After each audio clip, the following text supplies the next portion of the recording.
The airport was in chaos, flights canceled, children crying, and strangers losing hope. When someone scoffed, "He can't help," all eyes turned to a quiet man in the corner. Keanu Reeves stood, smiled, and said, "Then let's set up our own route." What happened next left the entire terminal speechless. Before we continue this incredible story, let us know where you're watching from. If you enjoy stories like this, subscribe to the channel, because tomorrow we have another inspiring story you won't want to miss. The snow came down like a relentless curtain, blinding and heavy, swallowing the Midwest airport in white. Wind howled against the glass windows of the terminal, rattling the panes as if testing their strength. On the departure boards, red letters glared back at the crowd. "Canceled. Delayed." The words repeated across row after row, like a cruel joke written in digital ink. Travelers pressed together in restless knots. Some clutched their phones tightly, desperate for good news. Others paced in circles, muttering to themselves as though movement could somehow push the storm away. Parents struggled to keep children calm, offering snacks and whispered promises they weren't sure they could keep. Business travelers sat slumped in their seats, ties loosened, laptops open but forgotten. The air carried the weight of frustration, fatigue, and a gnawing fear that no one would make it out tonight. The third announcement came over the loudspeaker, a voice too cheerful for the message it carried.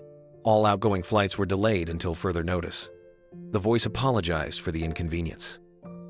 Apologies did little to help a family with 3 children under 10 who had already been waiting 12 hours. They groaned loudly, and their cries mingled with the sighs and groans of dozens of other weary passengers. One man slammed his briefcase down on the floor and cursed under his breath. A young woman tried to call her parents, but the call dropped, leaving her in tears.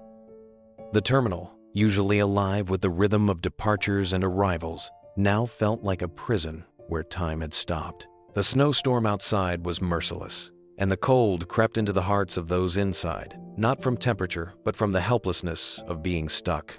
Away from the center of chaos, in a quieter corner near an unused gate, a man sat quietly with a book open in his lap. His coat was zipped against the draft, his hair still damp from the snow he had walked through only minutes earlier. He kept his head down, flipping a page slowly, but his eyes weren't entirely on the words. He listened. He noticed every cry of frustration, every argument with staff, every exhausted sigh carried to him. It was Keanu Reeves. To most in the terminal, he was invisible, just another passenger caught in the storm. A few had glanced at him, done a double take, and whispered to themselves, but even those who recognized him kept their distance. No one expected him to matter here. He wasn't an airline worker. He wasn't a manager. He was just one more traveler, stuck in the same hopeless night. From the cluster of people at the information desk, a sharp voice rose above the noise. Someone scoffed, loud enough for half the waiting area to hear. Even if a celebrity were here, what could they do? He can't help. The man's laugh was bitter, almost mocking. People nearby chuckled weakly, not because they thought it was funny, but because it mirrored their own despair. Keanu heard it. He raised his eyes slowly from the book, and for a moment, he simply looked at the crowded, angry terminal. A faint smile crossed his face. Not one of pride or amusement, but one of quiet patience. The kind of smile that suggested he knew something the others didn't. He closed the book gently, resting it on his knee. The storm outside roared on, but inside, something subtle had shifted. The night was far from over, and Keanu Reeves had just begun to listen. The storm outside showed no sign of slowing. Snow piled against the runway lights until they were nothing but faint, glowing orbs in the distance. Airport staff hustled between counters and offices, their voices strained as they repeated the same apologies to an endless line of stranded travelers. The longer people waited, the sharper their tempers became. Near Gate 22, a father paced with his teenage son. The boy had headphones on, his shoulders hunched, hiding from the tension around him. The father argued with an agent, demanding answers. There has to be something. A bus, another airport, anything. The agent's polite tone cracked. "Sir, everything is shut down. We can't put anyone in the air in this weather." The father's voice rose, but beneath it was fear. He wasn't angry at the staff. He was afraid of being powerless. Across the terminal, a young mother tried to rock her baby to sleep, but the infant screamed louder with each passing hour. The mother's face flushed red with embarrassment as she whispered, "Please, please stop," bouncing the child in her arms until her arms trembled. No one blamed her, yet the sound only added to the exhaustion hanging over the crowd. Two college students sat cross-legged on the floor, surrounded by textbooks and empty coffee cups. They were supposed to be back at school by morning for final exams. Now they stared blankly at their notes, their lips pressed tight with frustration. "We studied for nothing," one muttered. The other shook his head. "Feels like we're stuck in a bad dream." The hours stretched. The food court began to run low on supplies. A small group of passengers lined up for sandwiches, only to be told there were none left. A man in a business suit slammed his wallet down on the counter, demanding to pay for anything. The worker shrugged helplessly. "We're waiting on deliveries. The storm's got the trucks blocked too." Every corner of the terminal seemed to hold its own. Little storm. Arguments flared and fizzled. Children cried themselves to sleep on hard chairs. A woman sat alone near the baggage claim, tears streaking down her cheeks as she whispered into her phone, "I'm sorry. I don't know when I'll make it home." Through all of it, Keanu stayed seated in his quiet corner. His coat collar was pulled high against his neck, and his eyes scanned the room with a calm that contrasted the chaos around him. He noticed details others missed. The way people gravitated towards small scraps of information. The way families leaned on one another while strangers avoided eye contact. The way frustration boiled without direction. For a moment, his gaze rested on the departure board again. Rows of red glared back, relentless in their finality. No hope, no solutions. The board told the story everyone feared. You are stuck, and there is nothing you can do. The PA system buzzed again. The announcement was brief, but its impact was heavy. Attention passengers. Due to ongoing weather conditions, all departures will remain delayed until further notice. Please remain in the terminal. We apologize for the inconvenience. The words dropped like a hammer. Conversations cut off. A collective groan rose from the crowd, followed by muttered curses and weary sighs. A child began to cry again. Someone kicked their suitcase in anger. The air thickened with the heaviness of despair. In that moment, Keanu leaned back in his chair, resting his hands on the closed book in his lap. His head tilted slightly, as if he were listening to more than just the noise. He was listening to the silence between it, the unspoken plea that hung over the terminal. People weren't just angry, they were scared. They needed someone to step forward, and though no one knew it yet, the man sitting quietly in the corner was about to change everything. The storm clawed deeper into the night. Snowdrifts pressed against the sliding glass doors, and the sound of plows scraping the runways was faint under the howling wind. The airport, usually a hub of movement and efficiency, had become a cage of frustration. People shifted restlessly in their seats, voices rising in sharp bursts, then fading into tired silence. Near the charging stations, a group of young professionals argued over the last open outlet. "I need to charge for work calls," one snapped. "My phone's dead, and my family's waiting." Another shot back. The argument escalated until a security guard stepped in, his patience already thin. The passengers backed off reluctantly, grumbling as though the storm itself had singled them out for punishment. At the far end of the terminal, an elderly couple sat quietly side by side. The woman leaned her head on her husband's shoulder, their hands clasped together. Their flight had been delayed 4 times already, yet they showed no anger. They simply waited, whispering now and then, their calm a fragile island in the sea of anxiety. Keanu's eyes caught them, lingering for a moment. He noticed the stillness they carried, and how the chaos seemed to soften around them. Then came the voice again, the same bitter laugh that had cut through the air earlier. It came from a man standing near the service desk, his jacket half unzipped, his face flushed from frustration. He gestured broadly toward the rows of stranded passengers.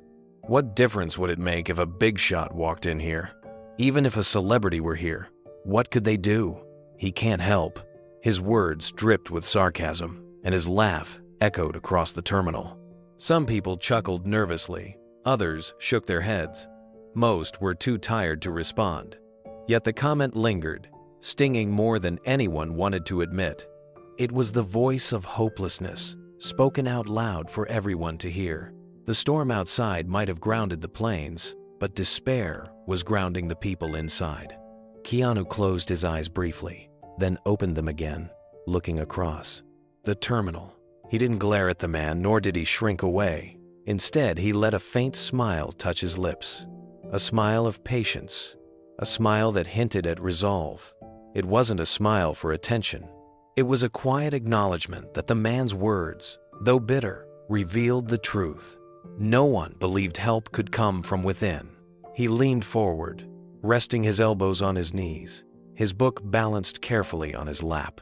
For the first time that night, he allowed himself to stand out, not by speaking, not by moving, but by simply being present in a way that drew eyes toward him. Those who had noticed him earlier now watched more closely.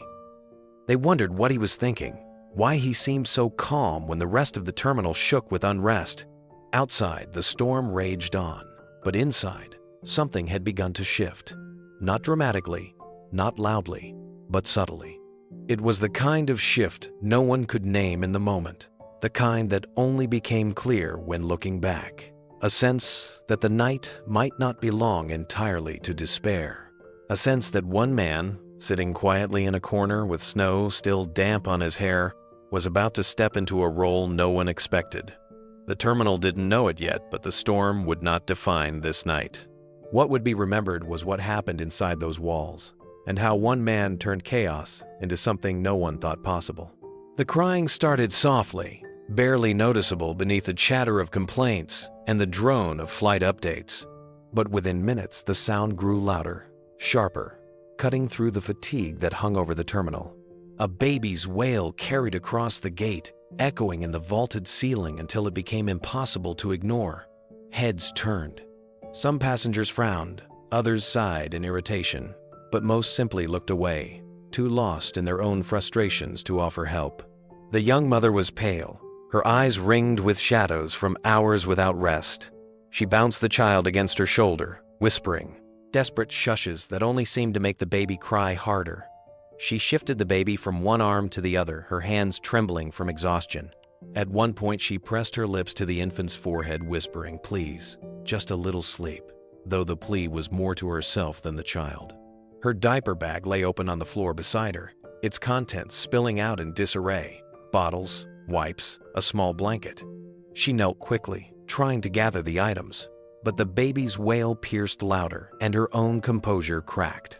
A tear slid down her cheek, unnoticed by the crowd, but not by the man seated quietly near the corner. Keanu set his book aside. For a brief moment, he watched her not with curiosity, but with the focus of someone who understood that even the smallest gesture could mean everything in a moment of weakness. He rose from his chair and walked toward her slowly, his steps deliberate, as if not to startle either the baby or the mother. The mother glanced up, startled by his shadow. Her eyes widened in recognition, though disbelief followed quickly after. "You're," she whispered, but the words trailed off, lost in another cry from her child. Keanu crouched down, his voice soft. "May I?" he asked. Not to take the baby, but to offer his presence. The mother hesitated, uncertain. Then, as another wave of wailing filled the air, she nodded faintly, too weary to resist kindness. He leaned closer, his expression gentle, and began making quiet, playful faces at the baby. He raised his eyebrows, puffed his cheeks, and widened his eyes in an exaggerated look of surprise. For a moment, the baby's cries hitched, then softened into confused hiccups. A tiny pause. Then, silence. The infant blinked at him, lips trembling but no longer screaming. The shift was so small yet so powerful that the mother gasped, pressing her hand over her mouth as tears of relief filled her eyes. The passengers nearby noticed. A murmur ran through the crowd. People whispered, some in disbelief, some in awe. "Is that Keanu Reeves?" one man muttered, his voice low but incredulous. A woman across the aisle leaned forward, whispering to her neighbor, "It can't be, can it?" The baby cooed softly, gazing at the strange but calming figure before him. The mother mouthed the words "thank you" with such raw gratitude that it tightened the throats of those who watched. Keanu offered a small nod, his expression humble, as if the moment belonged not to him, but to the mother and her child. He remained crouched until he was certain the calm would last, then stood slowly, adjusting his coat as though nothing extraordinary had just happened. The whispers spread wider. Recognition traveled like ripples across the terminal. But even as more people became aware of his presence, skepticism lingered. Some dismissed it as coincidence, convinced that anyone might have quieted the child. Others muttered, "Sure, it's him, but what difference does it make? He's just here like the rest of us, stuck and helpless." The storm still raged outside, and inside, despair was far from defeated. Yet in that brief moment, one exhausted mother, one comforted child, the first crack in the wall of hopelessness had appeared. And Keanu Reeves had quietly placed it there. The terminal settled for a brief moment after the baby's cries quieted, but the peace didn't last. As the night dragged on, the lines at the service counters stretched longer. Airline staff shuffled papers and repeated the same rehearsed phrases, their voices tired and unconvincing. "We're doing our best. Please remain patient." Their words rang hollow against the frustration boiling in the air. A man at the front of the line slammed his boarding pass down, his voice sharp enough to echo. "You've been saying that for hours. Remain patient? How are we supposed to do that when no one here tells us anything?" His tone triggered murmurs of agreement from others in line. A ripple of anger moved down the row, the kind of tension that needed only one spark to ignite into chaos.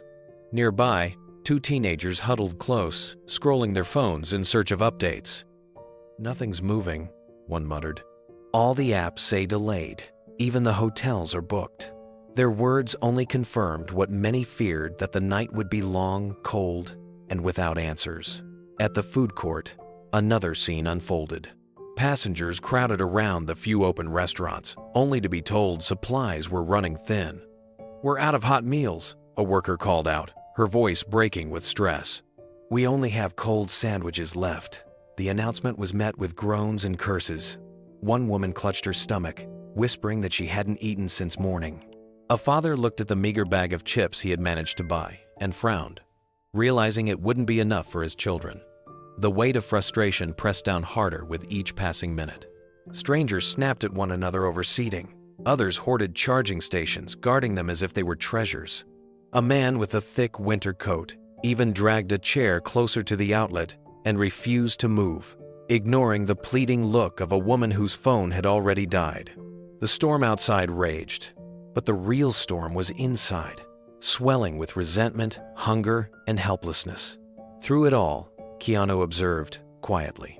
He stood near the corner, his coat zipped tight, scanning the room not with judgment but with careful focus.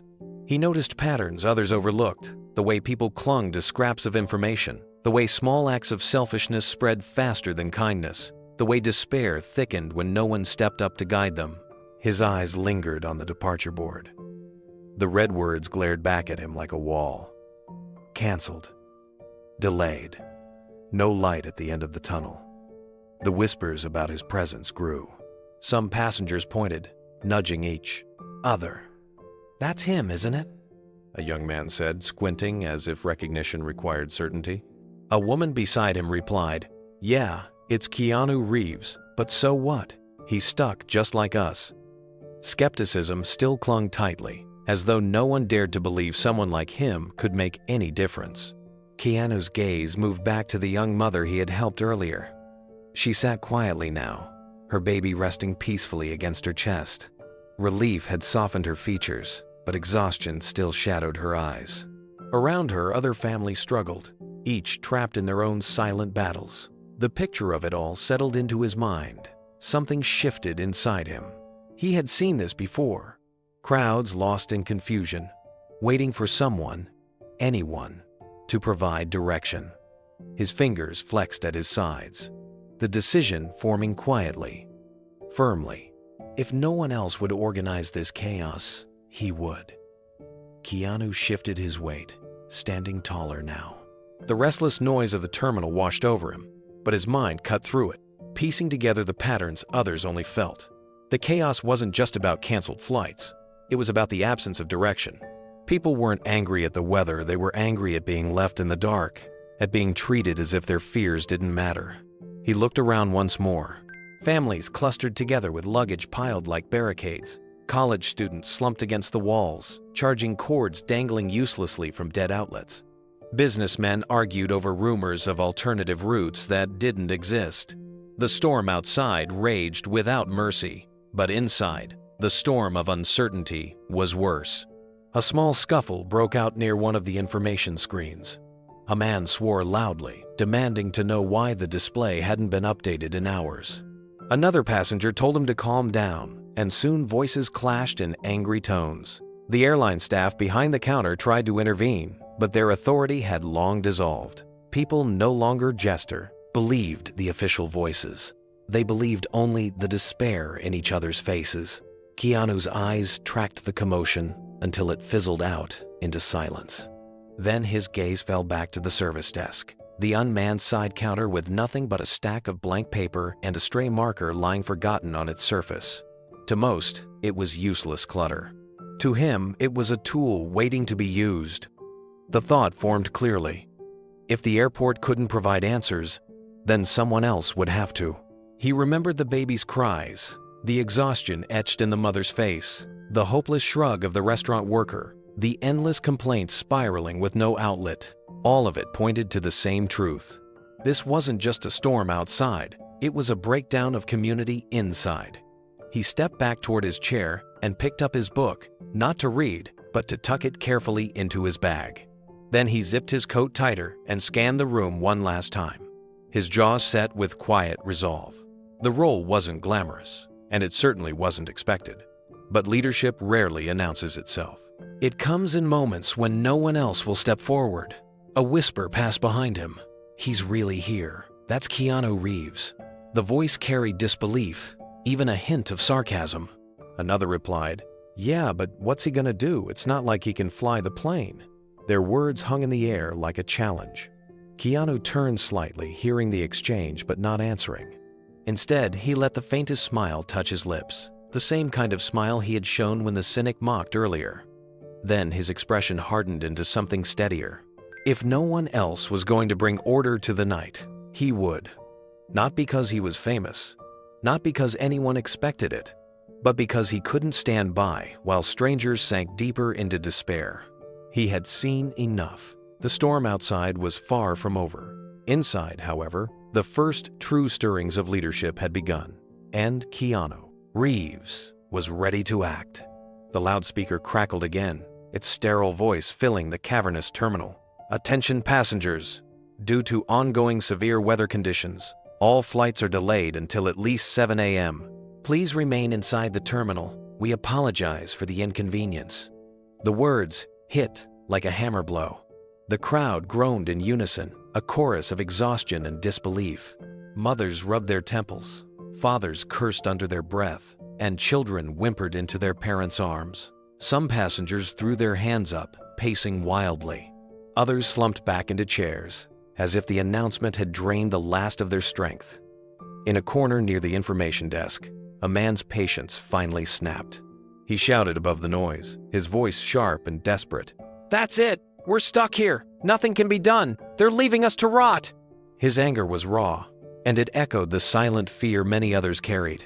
Heads turned toward him, not to scold, but to share in the despair he voiced aloud. A wave of murmurs rippled through the crowd, despair taking deeper root. Keanu stood, slowly, deliberately. His height gave him presence, but his voice was what carried weight. Calm, steady, unshaken. He looked not at the man who had shouted, but at everyone else. "What if that's not true?" he asked. His words cut through the noise like a clean blade. Silence fell around him.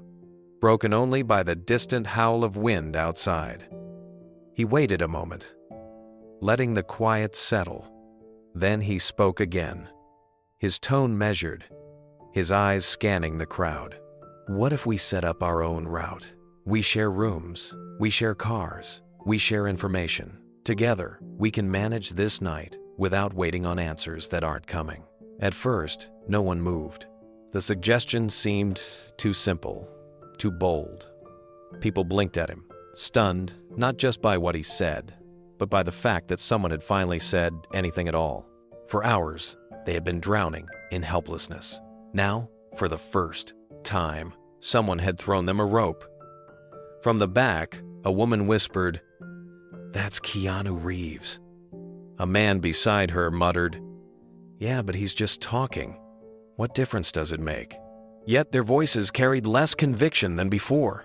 Skepticism was still there, but it was no longer unchallenged. Keanu didn't argue with the doubters. He didn't need to. Instead, he turned and walked with quiet confidence toward an abandoned airline desk.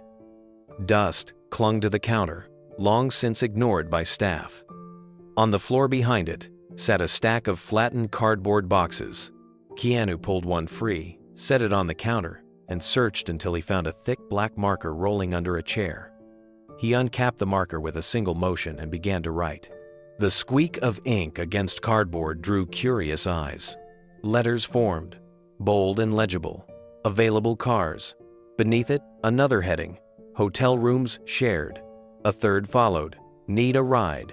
And finally, food resources. He wrote, with the precision of someone who knew this wasn't just ink. It was structure. It was order. It was hope. Around him, passengers edged closer, their skepticism colliding with a growing sense of curiosity. For the first time all night, they had something to look at, besides the endless red delays flashing on the screens. For a long moment, the only sound was the squeak of the marker as Keanu continued to write. The cardboard board began to take shape, its columns neat and purposeful, standing in sharp contrast to the chaos that had reigned just minutes before. People stared, not quite sure whether to laugh, ignore, or believe. The first to move was a young woman in a faded college sweatshirt. She stepped forward slowly, her backpack sagging against her shoulders. She squinted at the headings, then looked at the marker still in Keanu's hand. "Can I?" she asked quietly. He nodded, offering it to her without ceremony. She bent down and scrawled her name under hotel.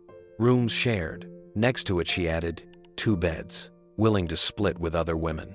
She capped the marker and stepped back, her cheeks flushed with nervous energy. The crowd murmured.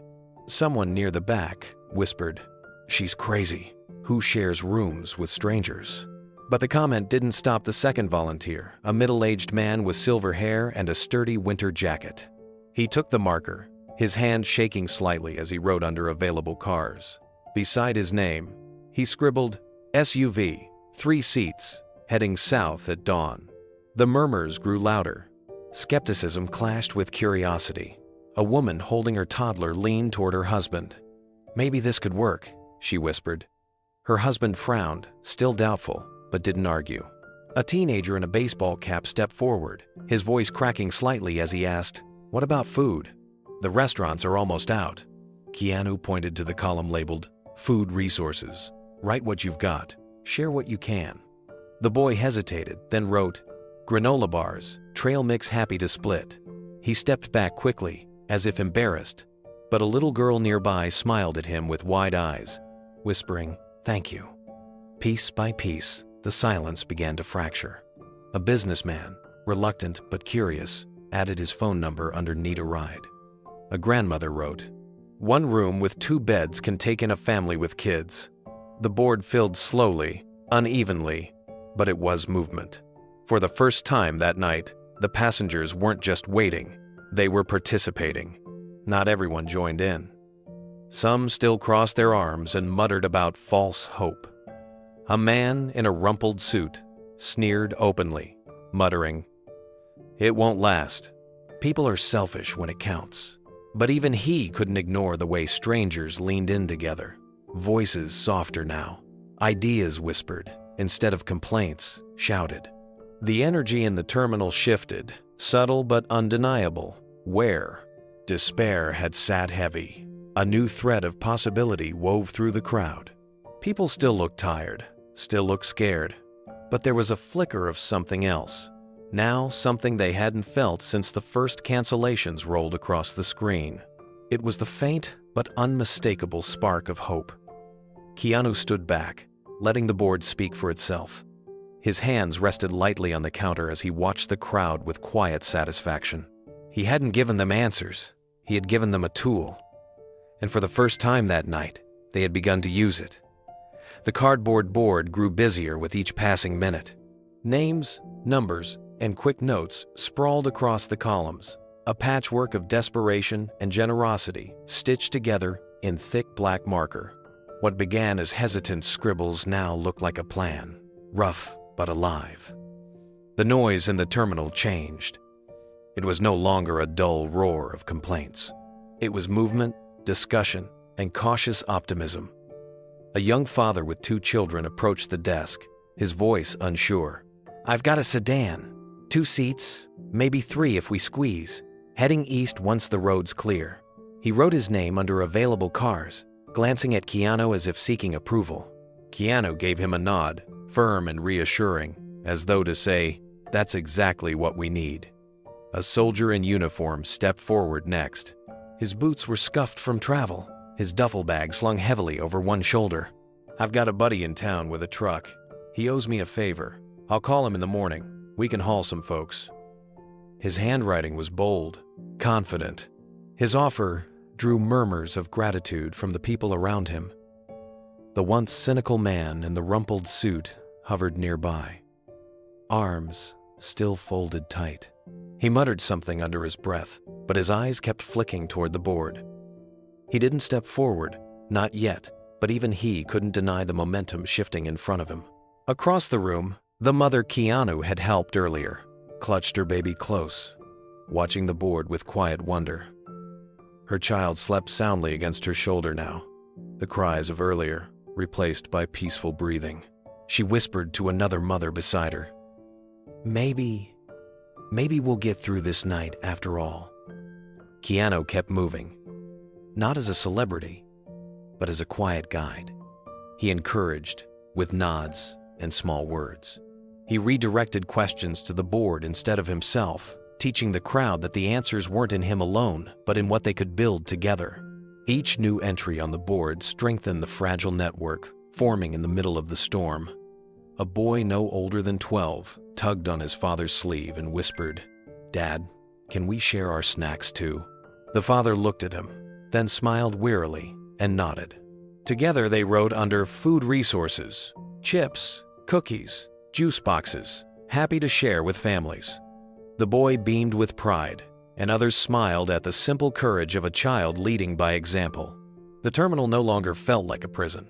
It began to feel in some small way like a community.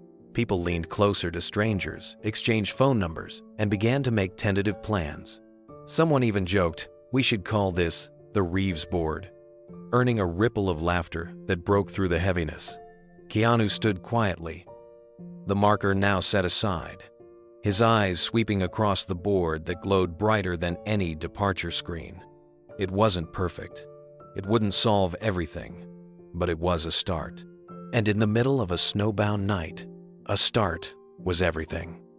The board stood tall now, propped against the unused airline counter. Its surface was simple cardboard, its inked columns uneven but clear. Under the fluorescent lights, the words glowed with a strange kind of authority. Available cars, hotel rooms shared, need a ride, food resources. What once had been nothing but discarded packing material had transformed into a beacon of possibility.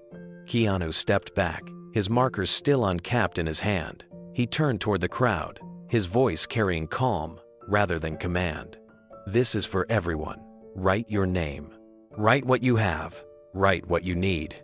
If you're offering a seat in a car, a room at a hotel, or even a sandwich, put it here.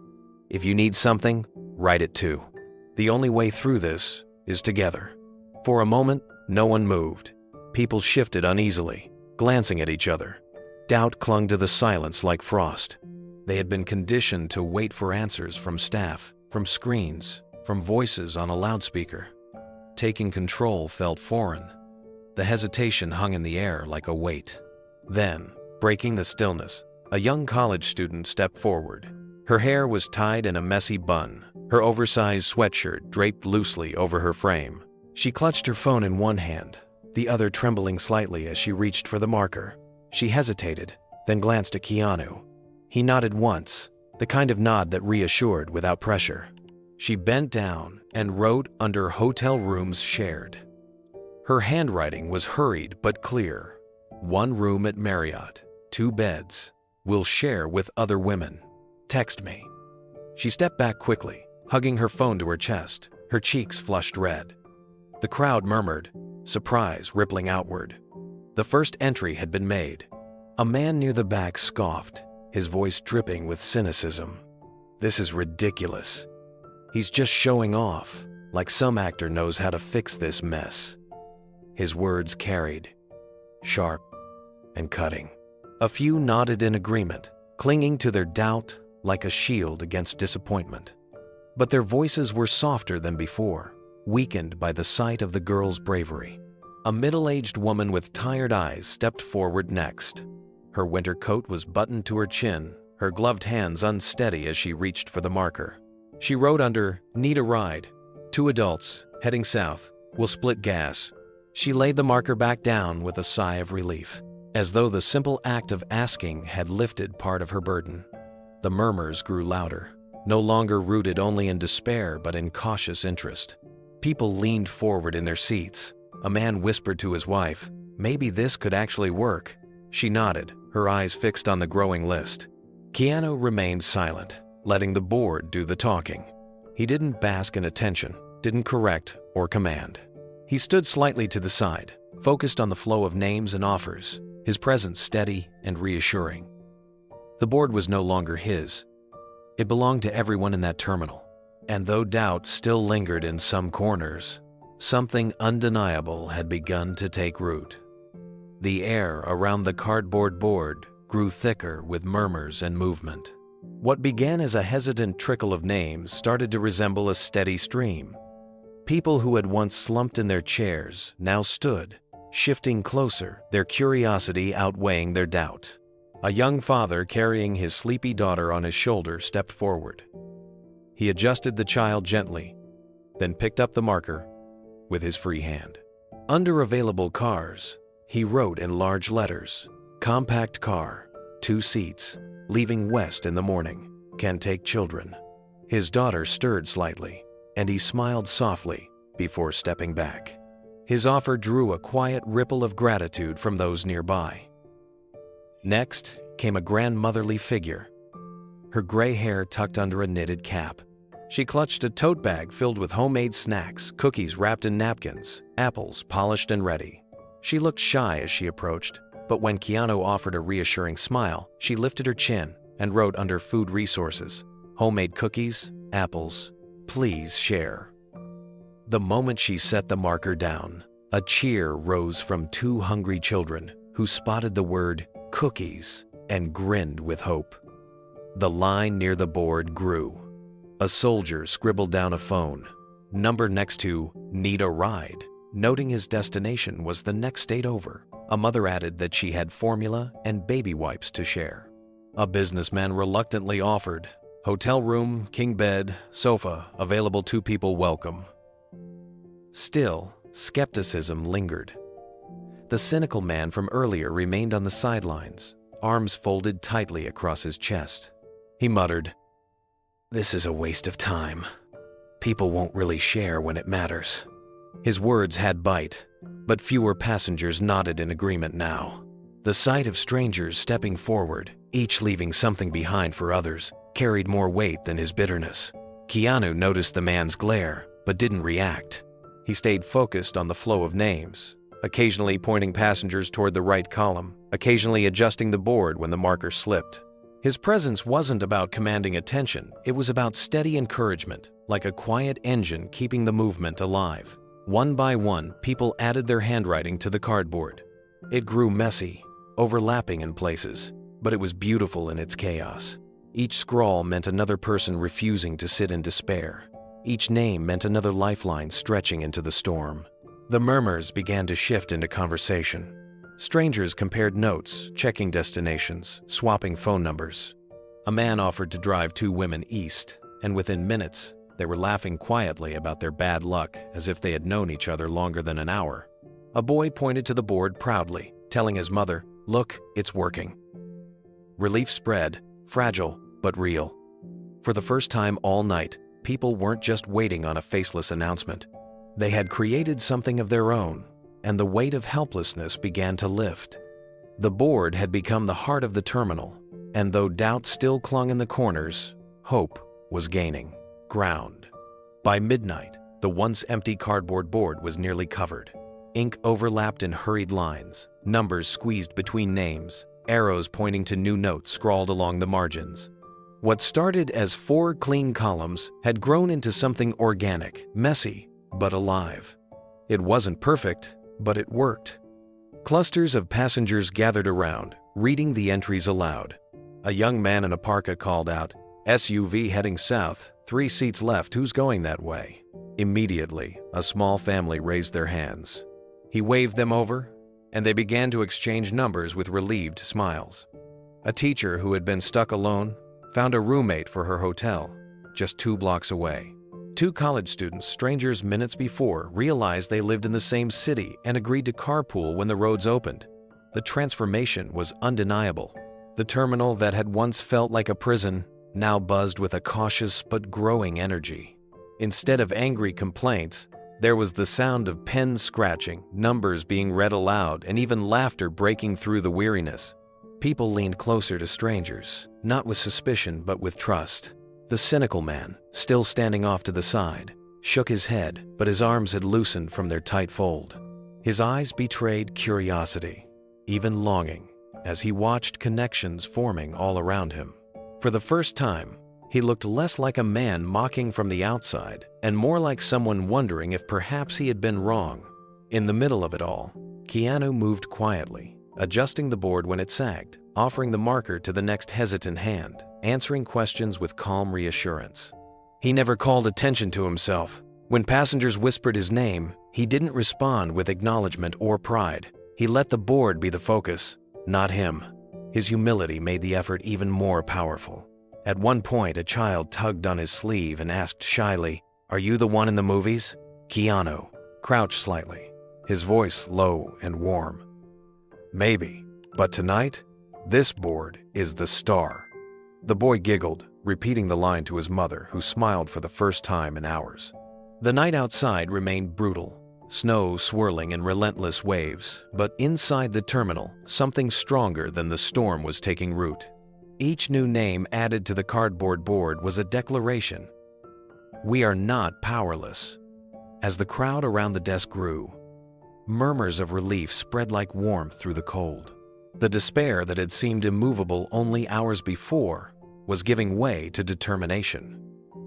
Keanu stayed where he was, not as a celebrity, but as one more passenger, one more man who refused to sit idle. His steady presence anchored the movement, reminding everyone that leadership wasn't about fame, it was about action. The manual board had begun as cardboard and ink. By the time the last entry of the night was written, it had become something more, a symbol of unity in the middle of the storm. The cardboard board was filling quickly, but names on paper alone weren't enough. People still looked uncertain, clutching their phones, glancing at one another without knowing how to take the next step. The offers written there needed to become more than words. They needed to become action. Keanu scanned the room, his eyes landing on the car rental counter at the far end of the terminal. A small crowd had gathered there, voices raised in frustration. The clerk behind the desk was explaining for the 100th time that all vehicles had already been taken. The snowstorm had swallowed every option hours ago, and those who arrived late had no choice but to stand in line and hope. Keanu walked toward them, his steps steady, his presence calm. The crowd turned slightly, watching him approach, as if they sensed he was not just another voice ready to argue. He stopped at the edge of the group and spoke clearly, his voice carrying over the tension. "Anyone heading west? Anyone heading south?" The question startled them. For hours, everyone had been asking only when the planes would fly. No one had asked where people actually needed to go. Heads turned toward him, uncertain, but then a man raised his hand. "I need to get to Street Lewis," a woman added quickly. "I'm trying to reach Kansas City," another called out. "South, to Oklahoma." Their voices overlapped, hesitant at first, then stronger. Like water finding a channel. Keanu nodded, his expression encouraging. "Then we can group together, share costs, share rides. If you're heading in the same direction, you don't need to wait alone." The group looked at one another, unsure but intrigued. The idea was obvious in hindsight, yet it had taken someone to say it aloud for it to feel real. Keanu motioned toward the board. "Write it down, but let's also gather here. West over here, south over there." He gestured with his hands, splitting the cluster into sections with gentle authority. Slowly, people began to move. A man carrying 2 rolling suitcases shifted toward the west side. A mother with 2 teenagers followed, dragging backpacks behind them. On the south side, a young couple joined a businessman, their voices already trading ideas about splitting gas. The car rental clerk exhaled, relief softening her features. She leaned on the counter, watching as the crowd began to organize itself, her expression saying what she didn't voice aloud: "Thank you." It was a start, fragile but real. The once chaotic line at the counter was no longer just about frustration. It was about connection, about creating possibilities in a place where none had existed an hour ago. The crowd that had once snarled at the car rental counter was beginning to transform. Instead of waiting for the clerk to deliver answers she didn't have, people were now turning to one another, comparing destinations, weighing options. The clerk herself leaned back against her chair, her shoulders easing as the burden lifted from her. She had been repeating the same helpless script all night. Now someone else was offering solutions. Keanu moved between the forming groups with quiet authority. He didn't bark orders. He asked questions. "How many seats do you have?" He asked a tall man in a heavy coat who had already written his name on the board. "3," the man replied. Keanu nodded, then pointed to a woman with 2 children standing nearby. "Would you be open to taking them?" The man hesitated, then glanced at the children clinging to their mother. His expression softened. "Yeah, we'll make it work." Nearby, 2 college students explained they had secured a small rental before the storm shut everything down. "It's not much," one admitted. "Tiny hatchback." Keanu smiled at them. 2 seats is 2 lives that don't have to sleep on the floor tonight. Write it down. Make it count. Encouraged, the students added their names proudly under available cars. As the group shifted and grew, the mood inside the terminal shifted as well. The sharp edges of panic dulled into something calmer, something resembling cooperation. People still looked tired, but they no longer looked completely defeated. Then a sound broke through the hum of voices, the rumble of a snowplow outside. Its bright yellow lights cut through the snow as it crawled across the tarmac, pushing great mounds of white aside. The plow slowed as it neared the terminal entrance, and the driver, a burly man in an orange reflective jacket, stepped inside for a brief break. He stomped the snow off his boots, his breath puffing in the frigid air, and looked around at the strange scene unfolding. Keanu spotted him instantly and approached. "Are you local?" he asked. The man nodded, clearly surprised to be addressed by a face he recognized. "Yeah, got to keep the runways clear, though tonight it feels pointless." Keanu's voice was steady. "Any chance you could take a couple of stranded folks to a motel nearby? Just 2 seats." The plow driver rubbed his chin, glancing at the weary faces scattered across the terminal. After a moment, he shrugged. "Yeah, I can swing it. I've got to head back out anyway. 2 people? No problem." Relief spread through the small crowd that overheard. Keanu walked him to the board and wrote it down himself. "Snowplow driver, 2 seats to motel." He capped the marker and turned back to the passengers. Who's ready to go first? A young woman raised her hand timidly, her grandmother beside her clutching a cane. "We'll go," she whispered. The driver nodded and motioned for them to follow. As they walked toward the exit, murmurs of gratitude filled the air. Even the smallest victory felt monumental. The board had been the beginning. Now, the carpool plan was coming alive. The storm still howled outside, but inside the terminal, strangers were finding ways home together. Momentum carried forward quickly. The first carpool had been set, and with that, the ice was broken. Around the board, groups began to cluster with a new sense of purpose. People leaned in close, comparing destinations, jotting numbers onto scraps of paper, even mapping routes on their phones, despite the patchy service. A businessman with a laptop bag slung over his shoulder spoke to a young couple headed the same way. "My hotel voucher's useless, but my sedan's got room for two. If we split the cost of gas, we can leave together once the plows clear the main road." The couple agreed instantly, relief softening their tired faces. At the westbound group, a farmer heading home offered the back of his pickup to carry luggage. "Not comfortable," he admitted, "but better than leaving it here." The passengers laughed, grateful even for that small piece of practicality. Keanu moved through the knots of travelers, offering a steady presence. When one man worried aloud about strangers taking advantage, Keanu listened quietly, then answered in his calm tone. "We can't control everything, but we can choose trust tonight. Without it, we're all still stuck." The man nodded, reassured, and added his name to a shared ride. The cynical man, who had stood apart for so long, lingered near the southern group now. His arms were no longer crossed. His voice was hesitant as he spoke. "I've got a van parked in the garage. Seat 6. It's not full." For a moment, silence followed. As if the crowd was stunned, he had finally stepped forward. Then a mother with 2 teenagers beamed at him. "We'd be grateful," she said. His cheeks flushed with embarrassment, but he nodded quickly, almost shyly. The board recorded his offer, and the shift in him was as profound as the shift in the room. Across the terminal, laughter rang out.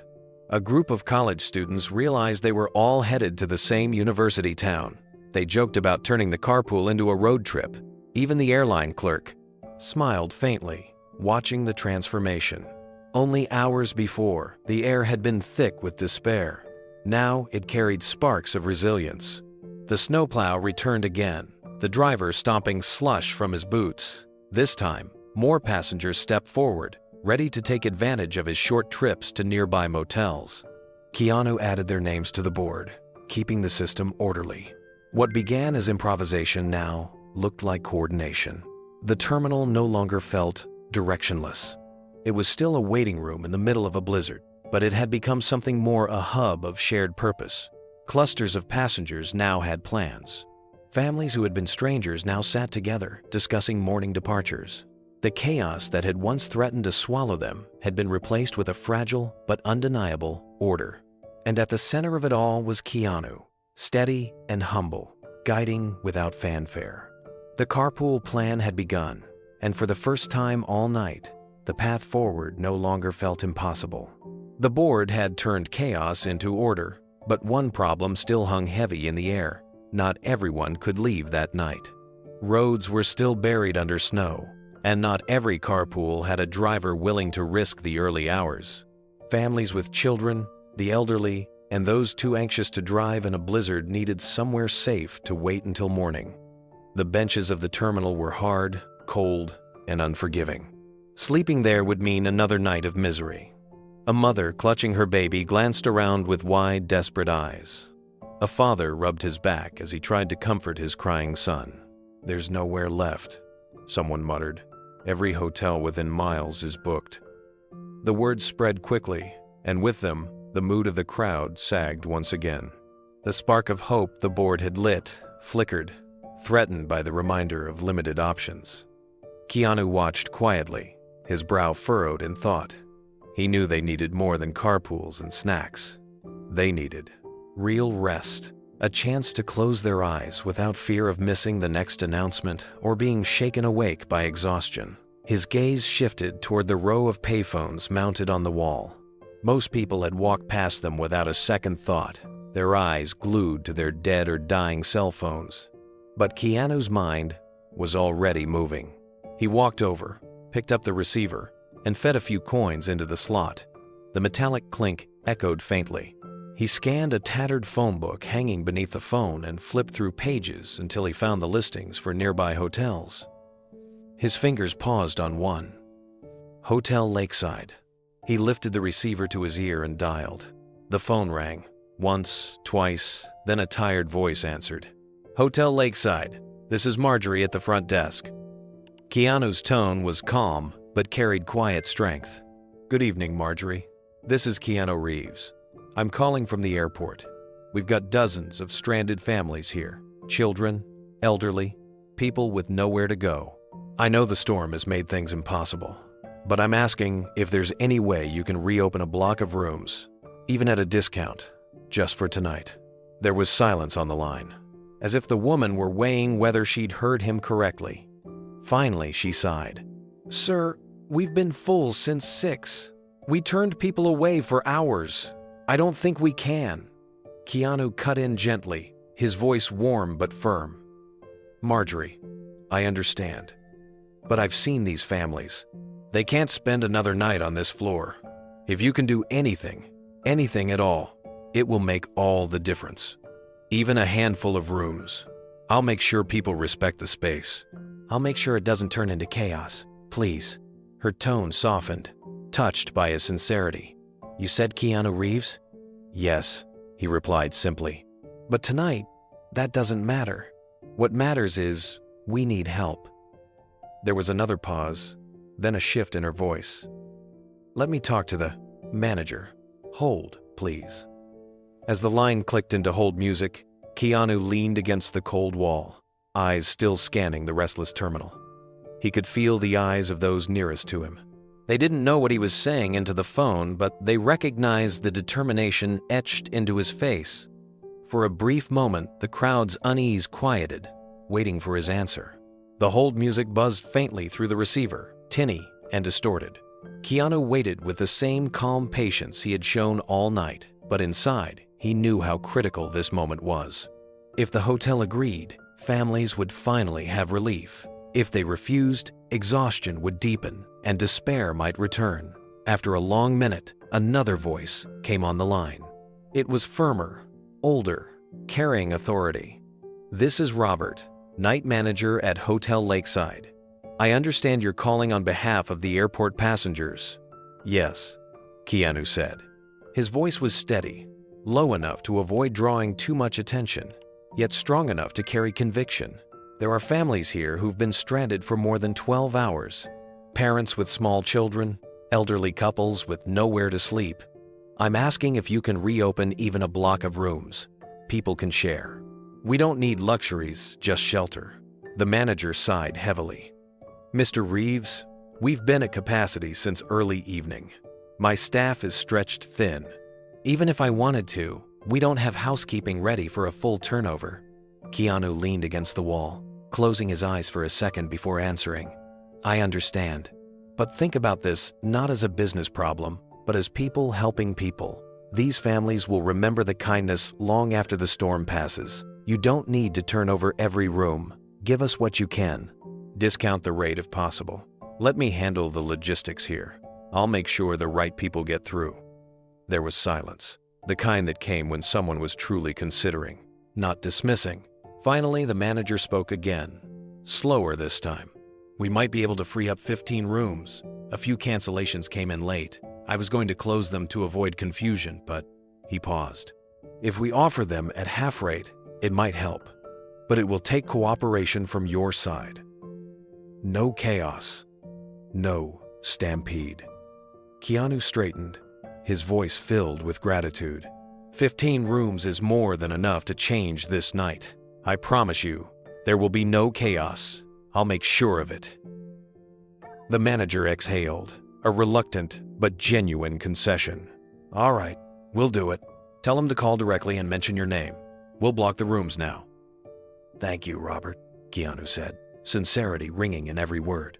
You just saved a lot of people from sleeping on the floor." When he hung up, the crowd around him leaned closer, their eyes searching his face.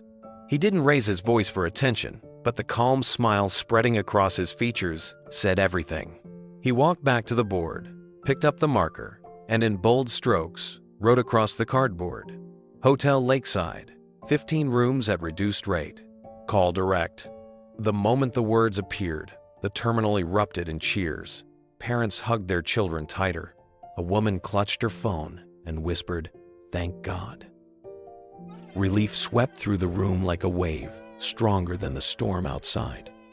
The words on the board drew people in like a magnet. Families surged forward, but not with the frantic desperation of earlier. This time there was structure. Keanu raised a hand gently, his voice carrying calm authority. "One at a time, everyone will have a chance. Let's start with families who have young children." A mother stepped forward first, her baby bundled tightly against her chest. She trembled as she picked up the marker to add her name and number beside the hotel listing. "Thank you," she whispered to Keanu, her eyes glassy with relief. Behind her, a father with 2 teenagers added his details, murmuring, "We'll share a room if needed. Just somewhere to lie down." One by one, the names filled in, each stroke of the marker easing the burden that had weighed on them since the storm began. Every new name was met with quiet applause from those nearby, as if the act itself had become a victory. At the edge of the crowd, a man in a worn flannel jacket hesitated. His face was lined, his hands rough, but his eyes betrayed deep exhaustion. He finally stepped forward, adding his name to the list. As he set the marker down, his voice cracked. "I didn't think I'd see my kids sleep in a bed tonight." He turned to Keanu, shaking his hand firmly, tears brimming. "You just saved us from sleeping on the floor." The gratitude was contagious.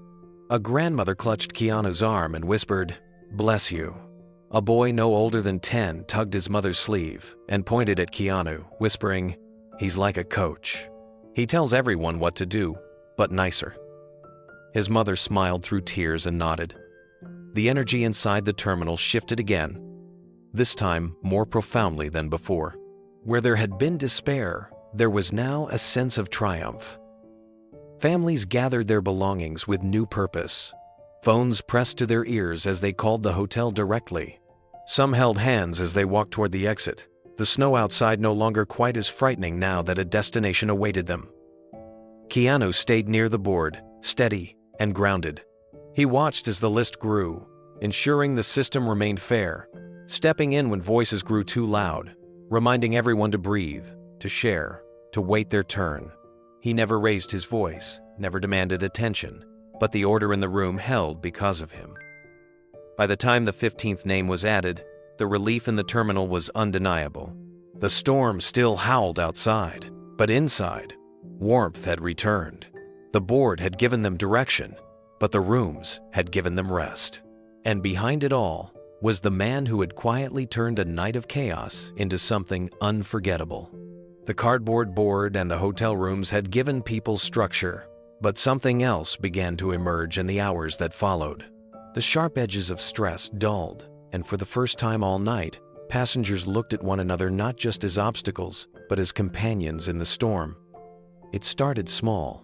A young woman with a backpack full of travel snacks stepped forward, holding out a handful of granola bars. "Anyone want one?" she asked, her voice tentative. A boy with tired eyes and an empty stomach reached for one, his face lighting up as if she had offered him gold. She smiled nervously, then began passing the bars around. Keanu noticed. He walked over and accepted one with genuine warmth. "Thank you," he said softly, looking her in the eye.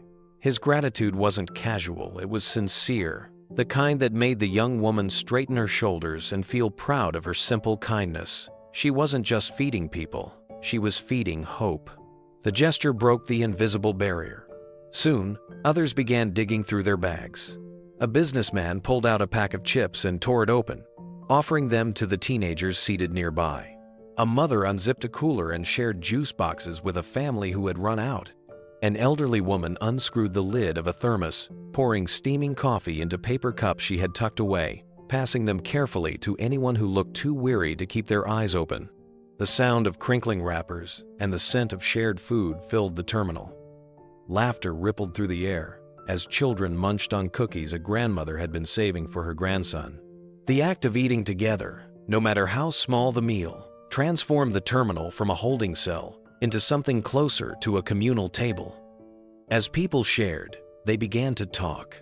A soldier, his uniform still dusted with snow, explained quietly that he was trying to get home after months away. His voice was steady, but when he mentioned his little sister waiting for him, his eyes softened. Strangers leaned closer, offering words of encouragement, their respect evident in the silence that followed. Nearby, a grandmother told her story. She had been on her way to her grandson's 8th birthday. "I promised him I'd be there," she said, her voice trembling with guilt. A teenager sitting next to her touched her hand gently. "He'll understand. And when you get there, it'll be even more special." The grandmother smiled through her tears, grateful not just for the comfort, but for the reminder that strangers could be kind. In another corner, a young man admitted he was terrified of missing his college interview scheduled for the next morning. His hands shook as he spoke, the weight of his future pressing down on him. Keanu listened carefully, leaning in with the same focus he might give a director on a film set. "The interview will still be there," he told the boy gently. "But tonight, you need to rest. You'll think more clearly tomorrow. And no matter what, this storm won't define your path, you will." The boy exhaled, some of the fear leaving his eyes. Bit by bit, the stories wove together. Strangers became listeners, listeners became encouragers, and encouragers became friends. The storm still roared outside, but inside, something far stronger had begun to take shape. The sharing continued, not just of food, but of lives. What had started as whispered introductions turned into conversations that stretched across rows of plastic seats. People leaned closer, no longer afraid of strangers. The storm had equalized them all. Business travelers in pressed suits, students in sweatshirts, parents juggling children, elders with weary eyes. In that waiting room, their stories carried the same weight. A middle-aged man with a graying beard spoke about the job he had lost earlier in the month. His voice was rough, but when he explained that he had been flying out for an interview, the silence around him was heavy with empathy. "I thought tonight was just another failure," he admitted. "But maybe this is a reminder to keep fighting." The people near him clapped softly, not out of pity, but out of genuine support. His face flushed, not with shame, but with gratitude. Across from him, a young woman confessed that she was flying to meet her fiancé's family for the first time. "I was terrified already," she said, laughing nervously. "Now I'm gonna show up a day late and probably looking like a disaster." The group chuckled with her, someone assuring her that families cared more about honesty than perfection. Even the cynical man cracked a small smile at her words. The grandmother who had spoken of her grandson's birthday began telling stories about him. His love for dinosaurs, his habit of hiding toys in his mother's shoes. The children nearby laughed along, their own exhaustion momentarily forgotten. When she pulled a small, wrapped present from her bag and showed it to them, they gasped with delight. "I'll save it until I see him," she said, her voice tender. "It'll mean more then." Keanu stayed close, not dominating the conversations, but weaving gently among them. He asked questions with real interest, listening as if each story mattered as much as the next. When the soldier spoke again, sharing how he had missed 2 Christmases with his family, Keanu rested a hand on his shoulder, silent but steady, a gesture that carried more comfort than words. The young man worried about his college interview drifted into conversation with the businessman who had earlier offered a car ride. To everyone's surprise, the man revealed that his own daughter had faced similar nerves years ago. "She thought the world would end if she messed up," he said. "It didn't. She found her place anyway. You will too." The boy nodded slowly, the advice sinking in deeper than he expected. Laughter rang out when one of the college students joked about their carpool turning into a snowed-in road trip movie. "We've already got the celebrity cameo," he said, gesturing toward Keanu. For a moment, The entire group chuckled together, the storm outside momentarily forgotten. Keanu only smiled, shaking his head, content to let the laughter belong to them. The camaraderie was no longer fragile. It was real, binding strangers together in the middle of a frozen night. The airport terminal, once filled with stress, now held something that looked and felt remarkably like community. The terminal had changed its rhythm. What once had been restless pacing and sharp voices was now the hum of people sharing snippets of life, cups of coffee, bags of chips, and most of all, their time. The tension of the evening had given way to something warmer, something unexpected in the sterile brightness of an airport waiting area. A man in his early 30s told of returning from his father's funeral. His voice broke as he spoke, the grief still raw, and for a moment the group around him grew quiet, listening with respect. A woman beside him reached for his hand, squeezing it gently. "You're not alone tonight," she said, and the words carried weight in a room full of strangers who had begun to feel like companions. Another passenger, a teacher, spoke of the students she had left behind in another state. "They were supposed to perform their holiday play tomorrow," she said with a wistful smile. "I promised I'd be back in time. Now I'll miss it." A little girl curled up next to her whispered, "You can tell us the story instead." The teacher laughed softly and began to describe the play, her voice animated, her hands sketching scenes in the air. Soon children gathered around, listening as if she were reading them a bedtime story. Even the cynical man who had doubted from the beginning finally softened. He sat near the circle, his shoulders no longer rigid. When someone asked why he was traveling, he admitted quietly, "I've been away from my daughter too long. I promised her I'd be home before Christmas." His voice cracked, and he looked down, embarrassed. But no one mocked him. Instead, Keanu leaned forward and said with steady warmth, "You'll get there. And she'll remember that you kept trying, even through this storm." The man nodded, swallowing hard, his eyes shining in the fluorescent light. As the night wore on, the storm outside continued its assault, but inside the terminal, laughter and conversation drowned it out. Someone started humming a tune, and others picked it up, voices blending into a soft chorus.